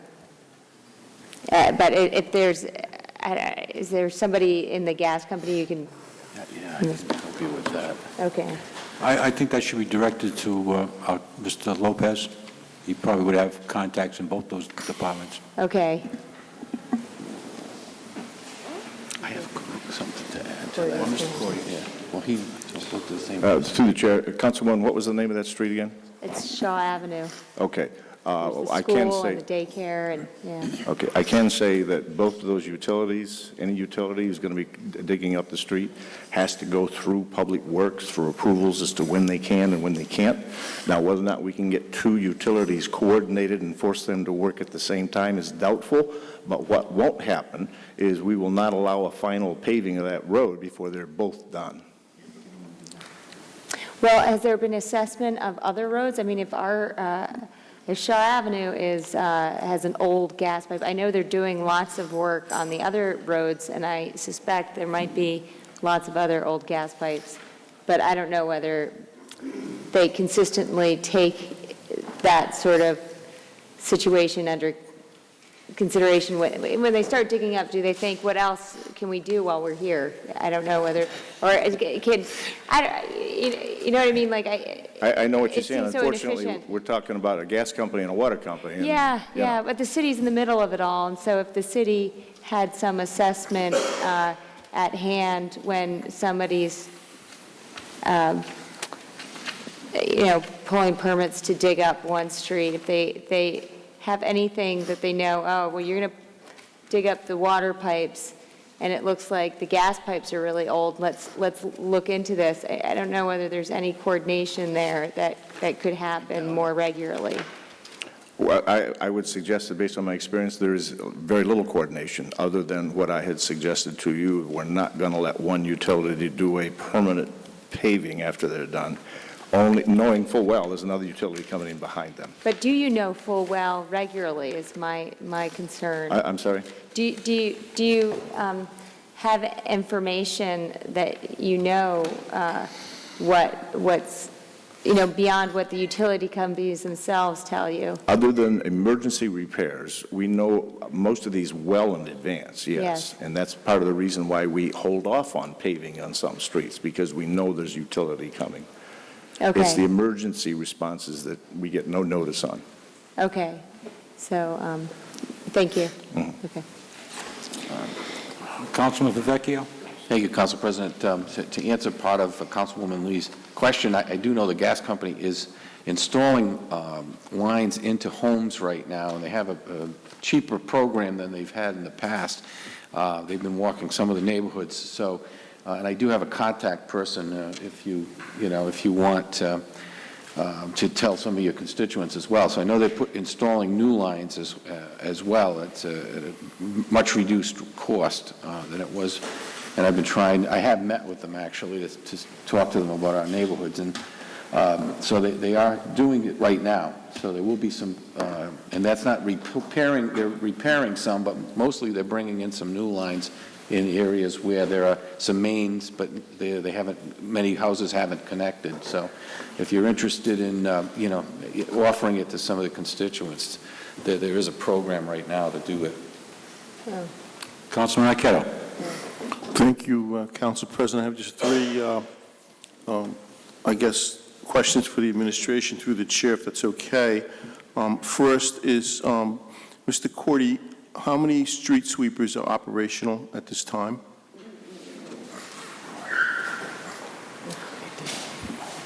We have three street sweepers. We have all the mains done once. We have all of the side streets done by 50%, and we hope to have the other 50% done within the next 4 to 6 weeks, depending on weather, and then we will do the mains for a second time. And that's not what I asked you, but, so you have three sweep? Three. And where are they located at this time? What areas are they sweeping in the city? Do they have a set program, or? Yes, Have sir, they they been in do. Ward 3 at this? They alternate east to west, west to east every other year. Where they are right at this moment, I can't say, no. Do you have a projection date when they'll get to Ward 3 at all? No, I don't. I Could you don't know where could you- they are, so therefore I could not project that, Could sir. you email me that I will see request? what I can find out for you tomorrow. Thank you. Second question pertains to Gladstone School. There's a fence along Gladstone Street. It's terribly in disrepair. It's falling down. There's holes in the fence, and there's about a 25 to 30, maybe 40-foot drop. And there's elementary school children in the area. So I'd like the city to look at that fence, who owns the fence. If we own it, I think we need to put up a new fence. If private company owns it, we need to send them a letter because we have a serious situation there and we need to address that as soon as possible. You want to respond to that? Want to respond to that? I will look into it, sir. Okay, thank you. Last is, the budget was passed recently, and in that budget, we found out there are community block grants of $200,000, and also $1.9 million capital budget for paving of roads. Is there a list of the roads that are going to be paved? If so, could you email me that? If you have a list of the roads that will be paved in Ward 3, I would like a list of that also. You'd like to respond? We got yours last year. Thank you, Council President. Council Marqueta, we are working on that right now, and as we speak, I have a standing meeting with the Council President to go over a couple of things regarding the paving list. So soon, With each we'll be council getting... person, or how are you going to do that? I will defer to the Council President as to how he wants to inform the council people. Okay, all right. And that, about 4 weeks or 5, how long a wait you think? You know that? I think you and I, the Council President and I are going to talk tomorrow about getting together this week. Okay, So a couple of weeks? I'm working with the Council President to get you guys informed. I will have some answers by next council meeting, hopefully, 4 weeks. Oh, yeah, sure. By Okay, then, sure. great. Thank you. Thank you, Ms. Lopez. And actually, if the council people have any ideas of anything that their constituents are bugging them, I can't promise that that'll get done because we have a system in place, but at least let us know, okay? Councilman Aceto. Thank you, Mr. Council President. I have a number of items for the administration, so I hope my colleagues on the council will be patient with me.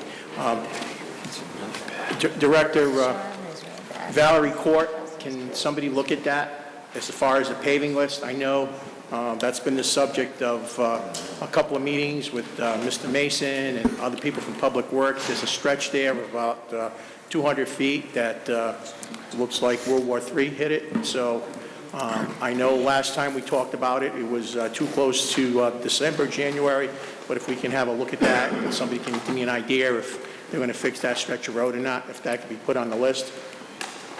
I received a number of phone calls from constituents last week that got notices from our trash company about the new trash program. And about 4 of them called here. I don't know what department they called or whatnot, and the response to the department was, call your council person so he could explain the program, which I did explain the program to the best of my knowledge. But I know this is a major initiative by the administration and the city council that voted for this program. Is there any way that we could establish some sort of hotline number so that if constituents have problems with this new program, that they can call in?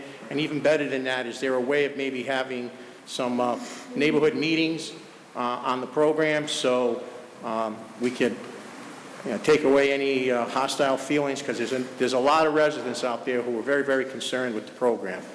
So There's already a phone number on the brochure that the people are getting that lets them know who and where to call. Unfortunately, the constituents that called you didn't have the wherewithal to find out who they actually called, so we have no idea who they spoke to. But generally, I know when they call my office, we try to inform them as best as we can, and I know that Public Works does a good job of trying to inform the people that have called them, because I speak to Director Mason about these things. So I apologize that your constituents had that experience, but I think that overall, people have had really good experience getting the information. As far as neighborhood meetings, I mean, you know, you guys are the council people in your wards. You guys know your neighborhoods. If you guys think that's necessary in your ward, let us know. We'll try to see if we can make it work. And, you know, certainly we want to get the information to people as best as possible. But, I mean, the program's pretty straightforward. You're going to get a new garbage thing. You follow the instructions that come with it, and you put out your garbage as normally as you do now, except in the automatic bins. But if people have more questions beyond that, you know, we'd be happy to try to answer that. Okay. 29 Seminole Trail, I know Mr. Barone, before he went on vacation, and inspections have gone out there once, but I believe it's an abandoned house, and there's fences falling down on neighbors' properties, the grass needs to be cut. Apparently the people who lived at that home passed away, and either it's being contested in the will, but I mean, the place, again, looks, it's a very big eyesore, so I'm wondering if we could send somebody over there by the end of the week to at least see what we can do as far as some of the repairs or cleaning it up. I'll check with Mr. Barone and see where that is, but just as a reminder. 29 Seminole Trail. Yep, and just as a reminder, you know, if it is in intestate and being contested, you know, unfortunately that drags down the process, but we'll try to get a situation report of where that is on the list. Okay, and I know a couple of councilmen mentioned the paving list. I'm guessing we're going off the old list that was reported on the conditions of the roads. Some of those roads are going to get done now, the ones that were rated bad. That's one of the factors we look at. That's one of the factors? Mm-hmm. Okay. The last thing is, at some point in time here, are we going to get a final state police report as far as what's happening at the police station with whatever investigation is going on? I was kind of taken by surprise again to see the article in the Journal of whatever's happening with that issue and not really having any information on that. I mean, I really would hope that Councilman McFarland was mentioning silos. I mean, we're the city council, for goodness sakes. At least, you know, a heads up would have been nice on, you know, an article of that magnitude and expenditures of that magnitude. So I don't know if anybody else on the council knew, but I just was taken by surprise, and I would hope that at least I would have gotten a phone call or something as a heads up. That's all. Thank you. Can you just repeat what you were surprised about? Well, all of a sudden, there's an article in the paper here on, what, $500,000 and a lawsuit? $5 million. $5 million lawsuit, so. I don't believe that was in the paper. I believe that we were served with that notice of claim somewhere after 10 o'clock this morning. It was in the news, and you found out about it just as much as we did, so I don't know what else we could have really done to get the information out there. I don't even know if our solicitors finished reading the claim, so I think at this time we'll reserve comment on that subject matter. Councilman Stichels. I'd like you to look into the crosswalk at Edgewood Highland School. I don't know if you're able to answer anything about that now, but apparently it's not been painted in a while. When you say in a while, was it not painted at all this year? I don't believe it was painted this year. Okay. Director Cordy just took the note down for me, but if you have any other information, can you just email me so I can look into it? Because that's something that we can follow up for you. Well, the other information I have is the constituent talked with Ken Mason, said that it was going to get painted, cones went up, everything looked like it was going to happen, then the cones disappeared. Perhaps they were liberated by other residents, and nothing has happened as far as the crosswalk.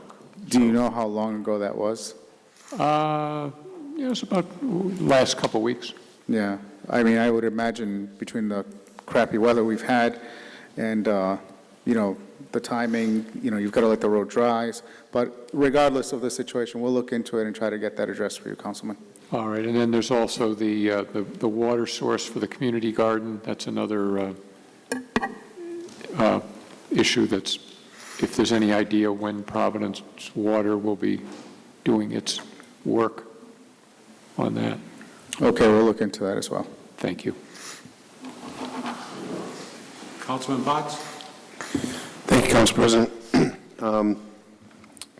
Just have a few items, and I know Director Barone was on vacation. I had an email or a phone call from a constituent on Eden Park Drive, and her concern, if you're familiar with the area, there's a house across from Eden Park School, and then there's wooded area that leads down to Blackamore Pond.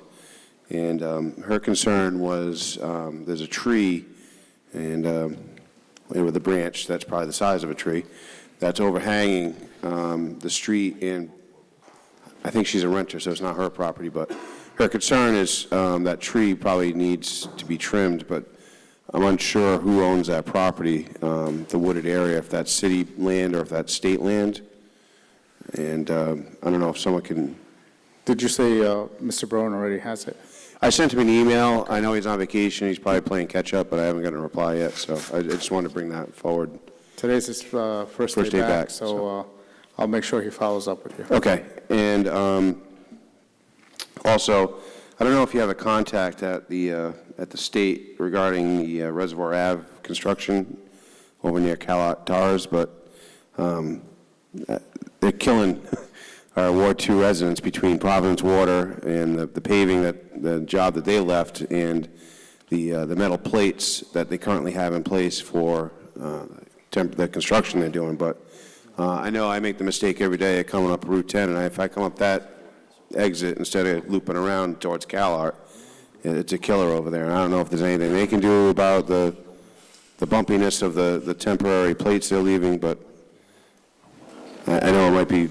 We'll give them a call, but I can tell you that what they're going to say, it's ongoing construction, and they need to move those plates on and off to get to whatever is under there. But Okay. I'll make a call and see if they can take some considerations there.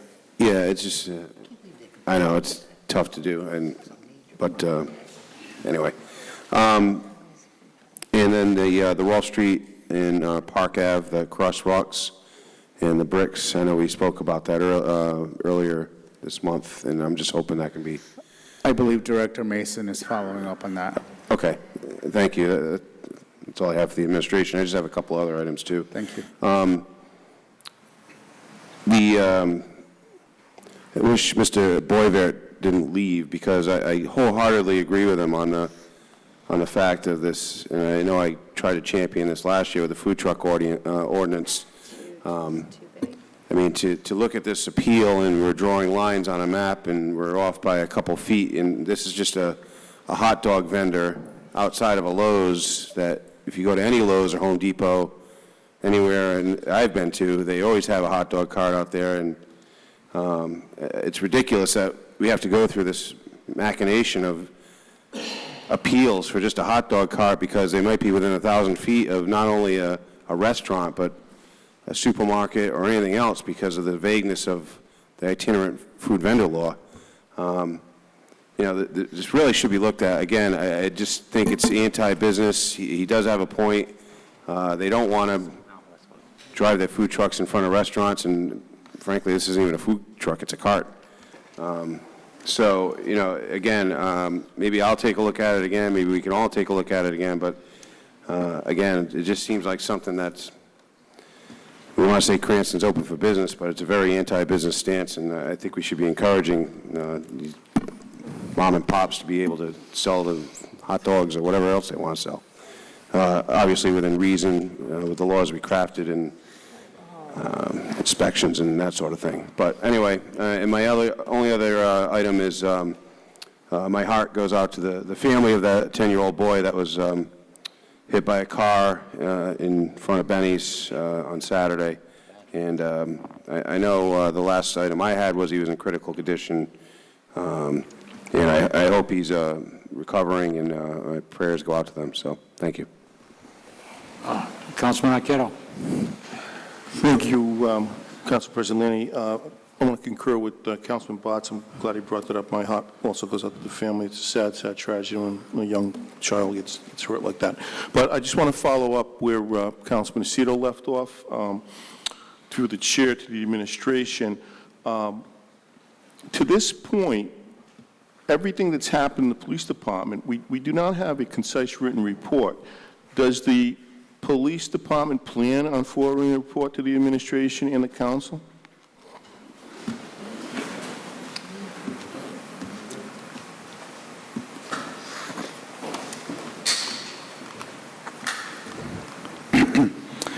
As was explained to the council in the executive session, the state police is taking their time to do the overall assessment of the department, and if and when that report is completed, we'll have to review it and consult with the solicitors and see, what we can discuss and what we can't discuss. But I believe eventually we will convene in executive session with the council to discuss these sensitive matters. So that's a yes, and just we'll have to wait. It's just a wait and see. And my last question, I understand Mr. Penza served notice to the city at 10 o'clock this morning. Has the council, each council member been given a copy of that notice? It's not up to. Through the chair, Go ahead, Maria. if I may, that claim was brought into my office this morning by the attorney. I forwarded it to the solicitor and scanned it and sent a PDF copy to all the council members. Thank you. Councilman Santa Maria? Can I go back to Councilman Bott's comments on the 1,000-foot barrier? If I may ask him, you did support, as a matter of fact, you sponsored a bill along with Minority Leader Favicchio to put a food truck zone ordinance in. And then you voted against it. So I don't know exactly where you are on this. Again, that you voted against the food truck zone, which Councilman Favicchio said would be able to satisfy everybody involved, including the brick and mortars and the food truck zones. You sponsored that bill. You then voted against it.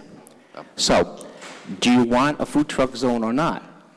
I believe if you recall my remarks during that meeting, I voted against it because the 1,000-foot distance was still included in that ordinance. You voted against the bill you sponsored. No. You voted against the bill you sponsored, period. I don't think we need a discussion on this. This might be more relevant when it's on the docket. Councilman Aceto? Yes, to the administration, I guess on a follow-up question to Council Arquette, you said if and when. I don't understand what that means, if and when a report is issued. Is a report going to be issued, and is it a finite time period, or, it's almost been November, December, January, February, March, almost 6 months now. So are there any updates? If there are, I don't know if they've been communicated to anybody, or maybe it might be time to have another executive session, but I just don't understand a response of if and when, what that means. Meaning that the state police are operating independently. They are taking their time to do what they've got to do, and when they're ready to let us know what their findings are, they'll let us know. We will then confer with the council and set up an executive session and let you know what we know at the time that we know it. Can't tell you what we don't know. Well, why don't we know? It's been 6 months, with all due respect, Director. I'm getting phone calls again from residents. You hear things in the newspapers. It's just that at some point in time, not only does the council deserve to know, but the citizens of the city deserve to know, too. So are you saying Secondhand. we should rush the state police and give them a deadline? Is that what you're saying? Because Well, where do we stand? What status? What are they investigating now? At first, the scope of the investigation was one or two things. Now, it's spreading and it's taking all this time. I mean, I just don't understand. Well, I would say that you may want to refresh your memory from our meeting in the Executive Council, which I'm not at liberty to discuss in public.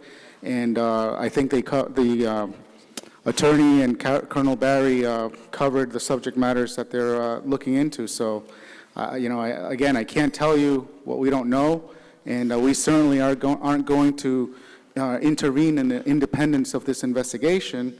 But I can assure you that they're working hard to try to bring this to a resolution. And if it takes a while, then that's the nature of the course of what they're doing. Councilman Santa Maria? May I ask a quick question, Carlos? If you can't answer this, I understand, but is there any more coming? I mean, it seems like every week something's coming in the paper. And Colonel Ryan's retired, Major Ryan's retired now. Do you have any information of anything else that's coming down the pike? The state police is still there. So we can only assume that, we don't know when they're going to leave. They're still there. We're getting frustrated. I agree with Councilman Aceto. All I can tell you is that they're conducting a thorough, independent investigation of the department, and they have free rein to take their time, and as soon as we know something, we will share with the council. Again, I can't tell you what we don't know, and I can't tell you how long they're going to be because they are completely independent, and they're doing a thorough job. Fire Captain Barry. Anything else on the council communications? Uh-oh. One more time, Councilman Aceto. Director, so who's managing the police department? Where have you been?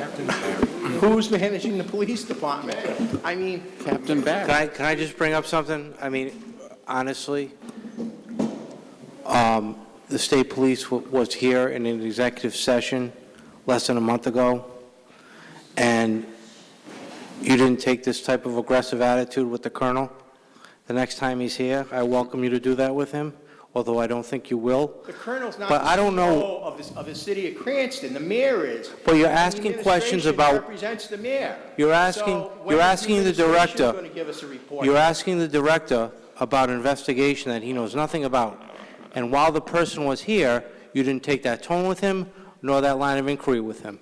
So the next time the state police are here, you'll get the floor, and you can get aggressive with the colonel and find out what happens then.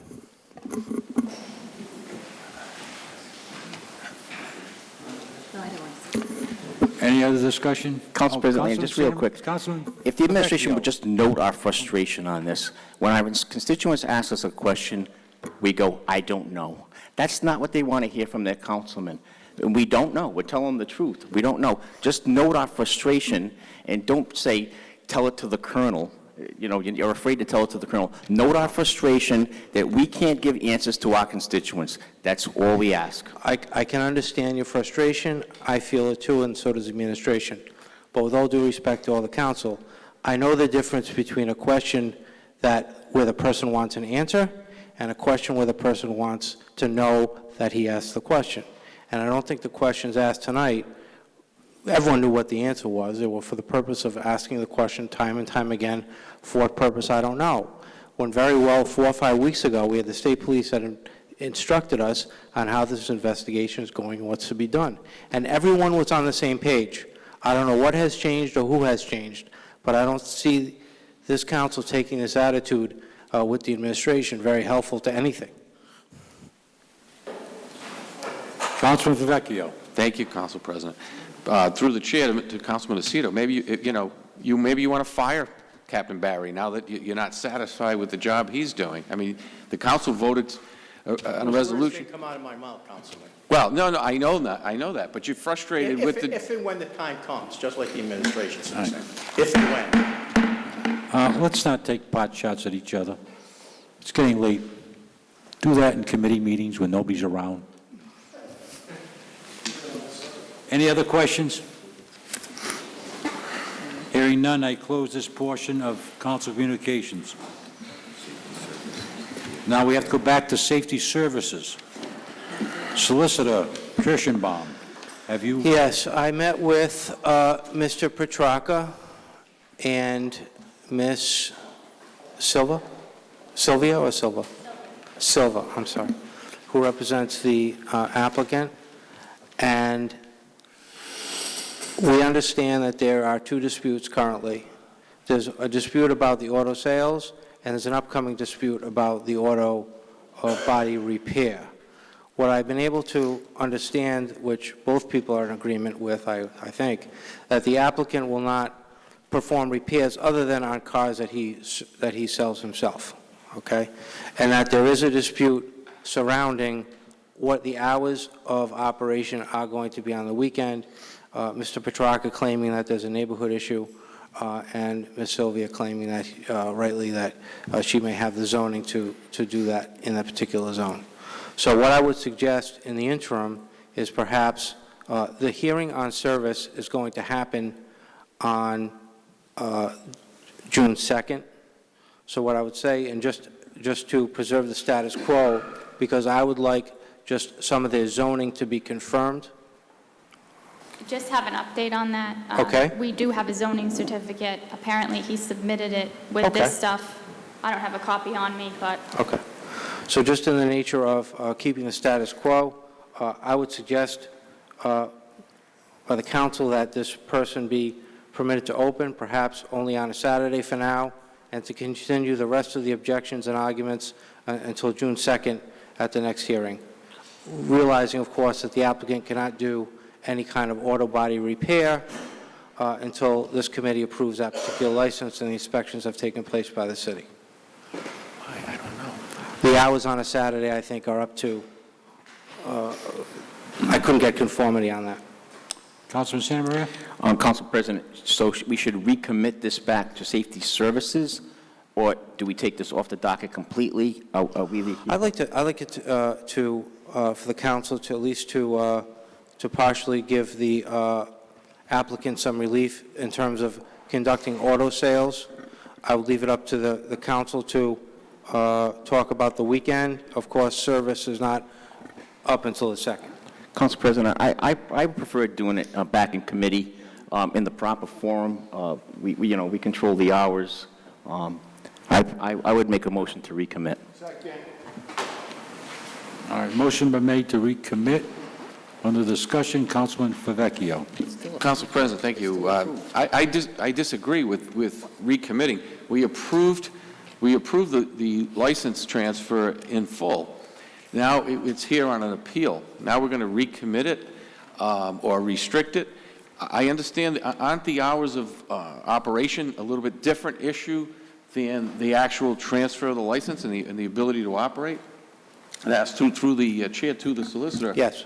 Okay. So can't we make a decision on going forward or on whether we're going to deny or grant the appeal, subject to the only subject to would be the hours of operation that may be needed to go back to committee rather than the actual license transfer so that this gentleman can start operating.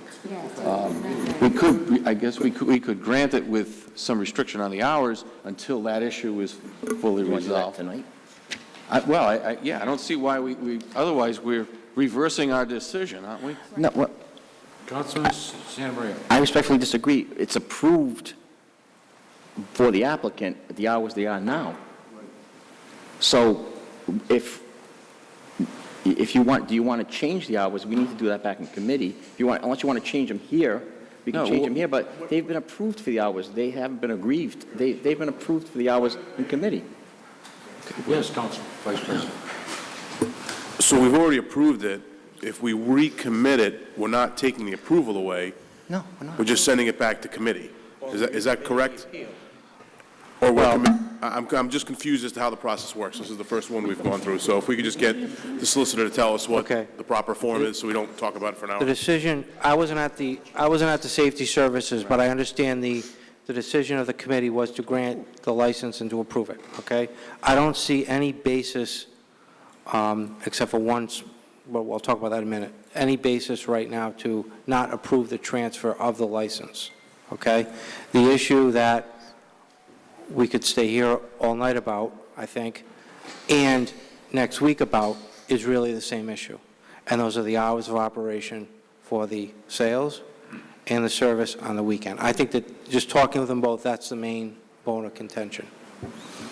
So I don't have a problem with them selling cars right now. I don't think there's a problem Monday through Friday. I think Saturday and Sunday is going to be the issue with the sales and with the service that I think they both want to address the committee on. So we already did. Councilman Aceto. So what are we doing? Recommitting the appeal to safety services? Well, can I just say something? Instead of recommitting, can we vote yes or no on the appeal that's before us now, or recommit it? One or the other. Are we going to vote on this appeal tonight? If so, I'll pull the recommit and we'll vote on it tonight. Does that sound reasonable, Solicitor? Mr. President? Councilman Aceto. Especially if there's another license that's being applied for a different application or a different type of business. I mean, Next Monday. the gentleman's already gone through the committee process. Now, I don't know, the attorney expressed the arguments on the appeal. I mean, if there's issues with the second business, then those will come up in front of safety services. I'll pull my recommit. I'm going to pull my recommit motion. I'm not pulling my second. You don't have to. So I don't know where that leaves us. All right, there's no amendments to this. Vote on the motion. Let's vote on the recommit first. What is the motion? No, just read. Councilman Arquette won't pull his second on the recommit, so we have to vote on the recommit. Is that correct? Can I just be heard on one of the things that have been discussed? We have to vote for, we have to, can't Before you vote. we already had the we can't interrupt the vote, Council President. The problem, from what I understand, before we vote, is the fact that at the committee, which I wasn't at, the applicant was granted the right to have his license. Subsequent to that, the applicant stated his hours on the record, and the abutters didn't have a chance to address those particular hours on the record. So the clerk is telling me that the abutters claim as if they didn't get a chance to address that issue before the committee. Councilman Botts. Thank you, Council President. As I don't serve on safety services, yet this seems to be in my ward, what were the hours of operation? Does anyone recall? I don't have a copy of the minutes with me. It was... I can go down to confirm them, but my recollection was on Saturday and Sunday, which is, I'm assuming, the area of contention, I believe it was from 12 to 6. They were pretty extensive hours for, So the weekend, what were the weekend hours approved? Those were the hours that were put on the record. 12 to 6? And yes, the weekday hours were Monday through Friday and the Saturday and Sunday. From 12 to 6, and that was for sales only? That was the only application pending at the last meeting. The auto repair license will be heard on June 2nd, which, just for the record, used cars under our statute are required to have an auto repair license to service their vehicles. So you can't move without the other. Okay, Councilman Santa Maria. May I ask a question of the solicitor, please, Council President? What are the meeting? You met for almost an hour. What turned up? And did anything turn up that would change if we sent this back to committee?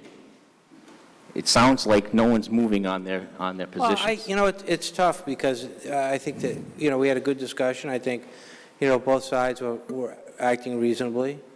And, it just came to the point where, we're not going to keep you here all night while we talk about auto repair and cars and weeds and all kinds of things and building things. So we had to come back because of the time element. Council Vice President Farina. Can we make a motion to continue this to the next Safety Services and Licensing Committee? We're on You have to make to recommit. I'm asking Councilman Arquette. Yeah, but right now, Yes, the appeal. there's a motion and a second on the floor to recommit. So that's what we have before us. the license. I have a question. So you have to wait until that's done. I'm going to move this. Councilman Arquette. Thank you, Council President Leonie. There is a motion and a second on the floor.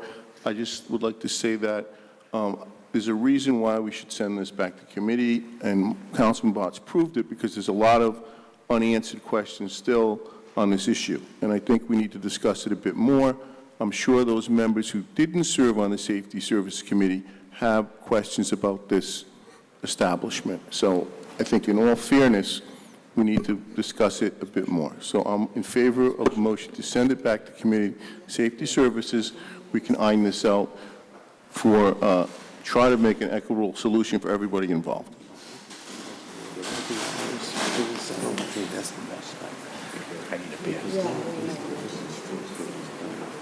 Councilman Lucido. So to make sure I'm following this, this was an appeal. The license has already been approved, correct? Yes. So he can operate under the committee's granting of that license, correct? Correct. Yes. So is the vote to recommit the appeal back to committee? Yes. If it is, it's not the appropriate venue for an appeal. An appeal must be vented in front of the city council. Yeah, it's going to stay. That's all I have to say. Thank you. I think that I'm sorry. I think that perhaps I think half it's correct. However, I wasn't there, so I'm just saying from what I hear from the clerk that the hours were not particularly addressed by the abutters, and I think that that particular portion of it could be still jurisdictionally viable for the committee, although the license is concededly approved. I got a question. I have the minutes that show when the hours of operation were brought up at the meeting. So if the council members would like the minutes, I do have them. They were brought up. Yeah, they were brought up. They were brought up. That's how we voted on it. Not for the other body. If I may, Councilman. as much as I would not like to agree with the granting of the license having been voted on last time, that is true and that is accurate. However, I believe my recollection, I believe there is a stenographer and the solicitor and the council can look at the transcript.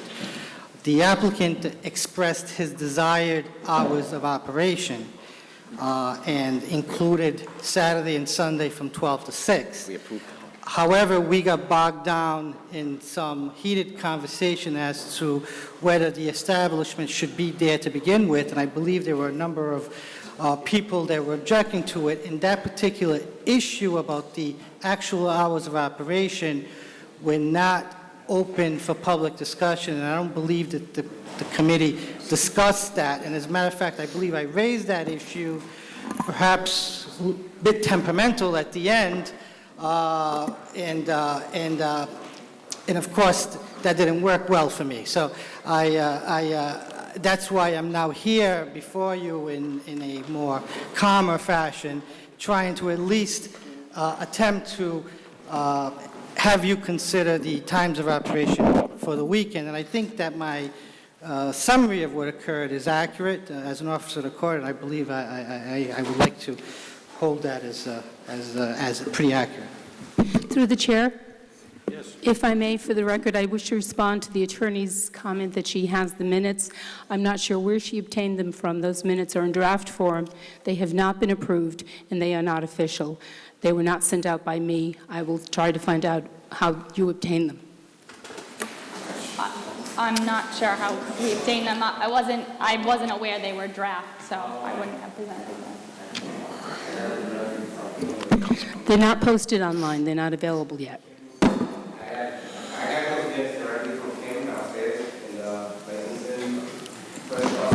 They are not official minutes. She had no authority to release those. They have to be approved by the committee. I have to review them. That was inappropriate on her part. Council President? And I will reprimand her accordingly. Council President? Councilman Santa Maria. Can we vote on the recommit and then vote on the appeal? Because he is appealing a positive vote by the applicant to operate. Now, I don't know that soliloquy you said, Chris, I didn't know, but you're appealing a yes vote, correct? You're appealing a yes vote from the committee. So that's what's before us. Appeal of a yes vote for a secondhand used car license. But Councilman Arquette won't pull his second to recommit, so we have to vote on the recommit, and then we can vote on the up or down on the appeal. Well, if I can just respond to that, because I'm the one that filed the appeal. I am appealing to the yes vote, as the councilman states. However, I'm also, as a second argument, should the yes vote fail, or succeed, if you will, to reconsider the hours of operation, because part of my appeal is that those hours of operation were not adequately or sufficiently discussed in the meeting. For reasons that I already said, I don't want to bore the council again for the same reasons.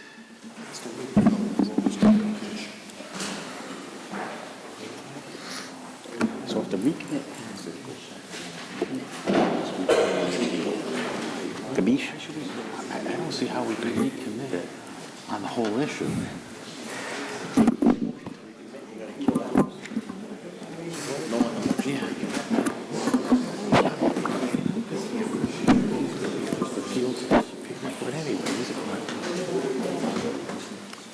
Councilman Farina.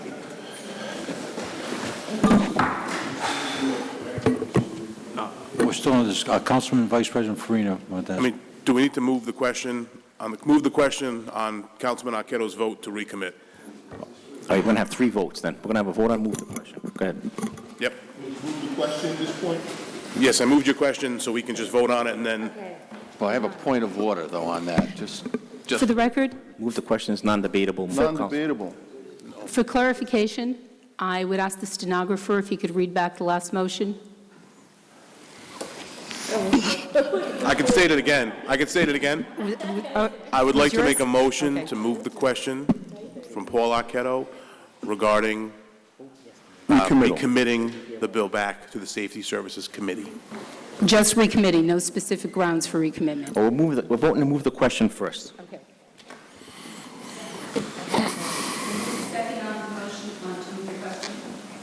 Motion been made to move the question. Is there a second? I'll second it. Thank you. There is a second. Under discussion. No discussion? Thank you. Non-debatable. Undebatable. Non-debatable. Take the vote, please. No. No. No. No.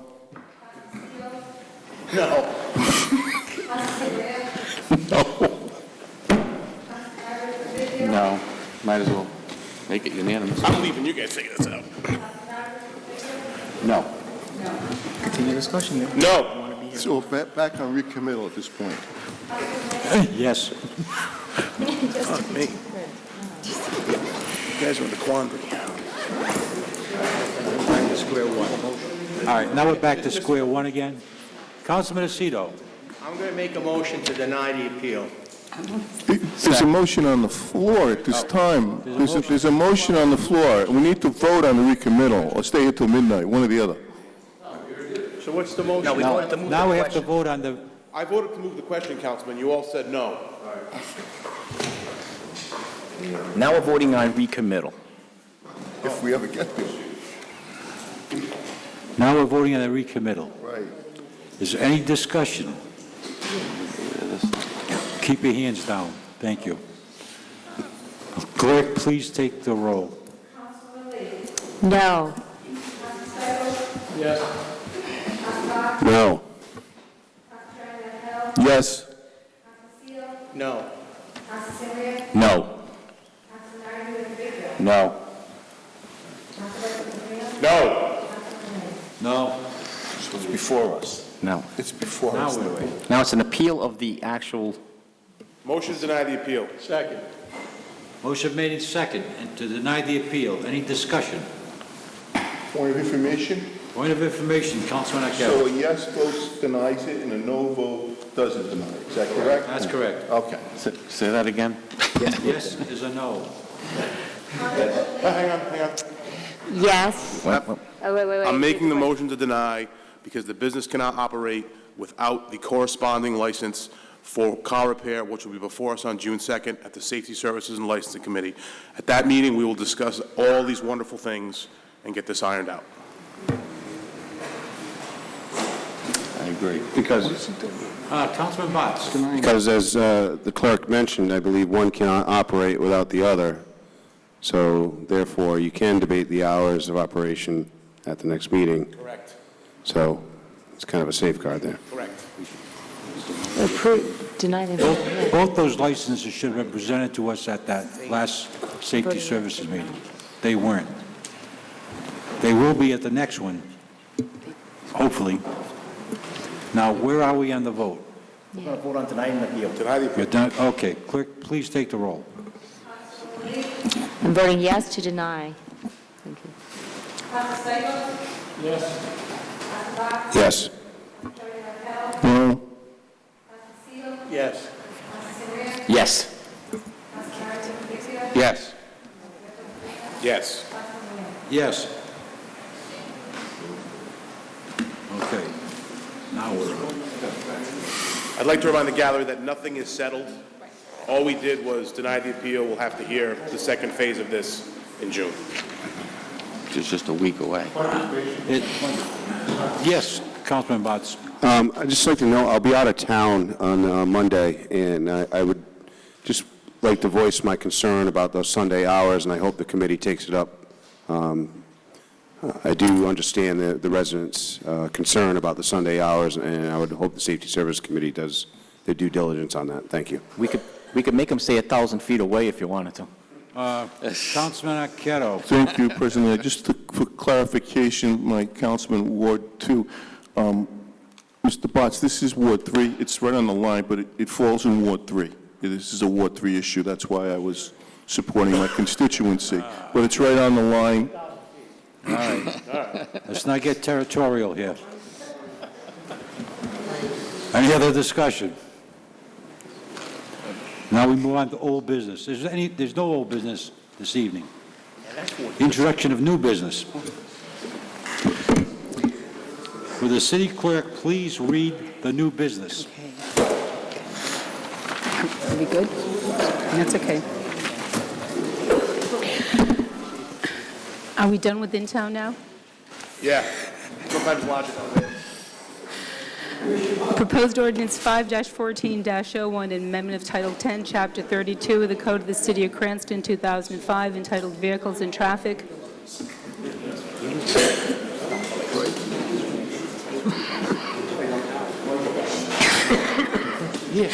Atwood, excuse me, the solicitor's making me laugh. Atwood, Walnut Grove, and Alena intersection, to be referred to the Ordinance Committee for hearing on June 12th. Proposed ordinance 5-14-02, an amendment of Title II, Chapter 32 of the Code of the City of Cranston, 2005, entitled Harbor Master for harbor fees and records, to be referred to the Ordinance Committee for hearing on June 12th. I didn't sign them all. Proposed ordinance 5-14-03, an amendment of Title II, Chapter 8 of the Code of the City of Cranston, 2005, entitled Officers, Departments, and Administrative Provision for Registrar and Board of Canvassers, to be referred to Finance for hearing on June 12th. Proposed ordinance 5-14-04, an amendment of Title III of the Code of the City of Cranston, entitled Revenue and Finance, Tax Assessor's Duty to Inspect, to be referred to Finance for hearing on June 12th. Proposed ordinance 5-14-05, an amendment of Title 10, Chapter 32 of the Code of the City of Cranston, entitled Vehicles and Traffic, No Parking on Gladstone Street, North Side, to be referred to ordinance for hearing on June 12th. Proposed ordinance 5-14-06, authorizing the City of Cranston to enter into a contract addendum between the city and Local 1363 of the International Association of Firefighters, modifying the collective bargaining agreement currently in existence, to be referred to Finance for hearing on June 12th. Resolution requesting that the mayor and the public works director address an allegedly dangerous and defective sidewalk located at 127 Osdale Road, to be referred to public works for hearing on June 12th. Resolution requesting that the General Assembly appropriate funds to reimburse the City of Cranston for election expenses, to be referred to Finance for hearing on June 12th. The following claims to be referred to the Claims Committee for hearing on June 2nd. These are all property damage claims. Frank Lombardo from an alleged incident on May 8th, 2014. Brittany Finchel from an alleged incident on April 16th, 2014. Andre Canoia from an alleged incident on May 6th, 2014. Thomas J. Izzo from an alleged incident sometime between 2004 and 2005. Stephen Renzi from an alleged incident on February 24th, 2014. Rachel Abrams from an alleged incident on May 6, 2014. Marie Ida Marco from an alleged incident on May 2, 2013. Karina Robertson from an alleged incident on February 11, 2014. Jean Grokia from an alleged incident on April 16, 2014. And also from one on April 23, 2014. Kim Oliveira from an alleged incident on April 18, 2014. Francis Ducharme from an alleged incident on May 2, 2014.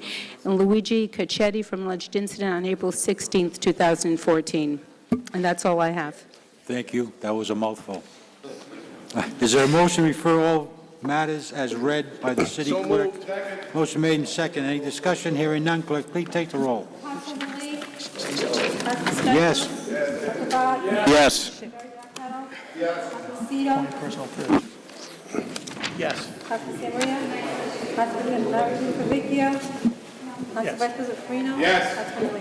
Yes. Councilman Botts, you have... Point of personal privilege, please. Point of personal privilege from Councilman Botts. I was attacked by Councilman Arquette saying that I was fighting for a Ward 3, no, it's Ward 2. Ward 2, according to voter. Niantic Ave is in Ward 2, Councilman. Through the chair. Miscellaneous Yeah, but he's in business Niantic. on the Through- clerk's desk. Right, the I business is on have Ant, one but the item I just neighbors wanted are to on make Ward mention of. No, I passed out to the neighbors, council Niantic, this evening Joseph copies of an invitation for an odd exhibit, Well, they're not voters. gallery They're- opening on Alexandra voters, Michelle it's a business. They're not Smith gonna and be the in Cranston Niantic West Ave's Junior on- Studio Art put class, some on Niantic. senior studio You art put class. 5. That was on May 21st But through May Josephine 23rd. Street I was shoots unaware of the off that invitations of Ward that 3. the council had received, and I don't believe that you were aware of the event. I just wanted to bring it to your attention. I'm not sure who put them in your mailboxes. Okay. The next city council regular monthly meeting will be held on Tuesday, May 27th. That's today. Is there a motion to adjourn? I was on Aye. Cranston.com voting. You're talking about the side streets off Niantic. Those neighbors came from Josephine Street. I think it's Ward 3.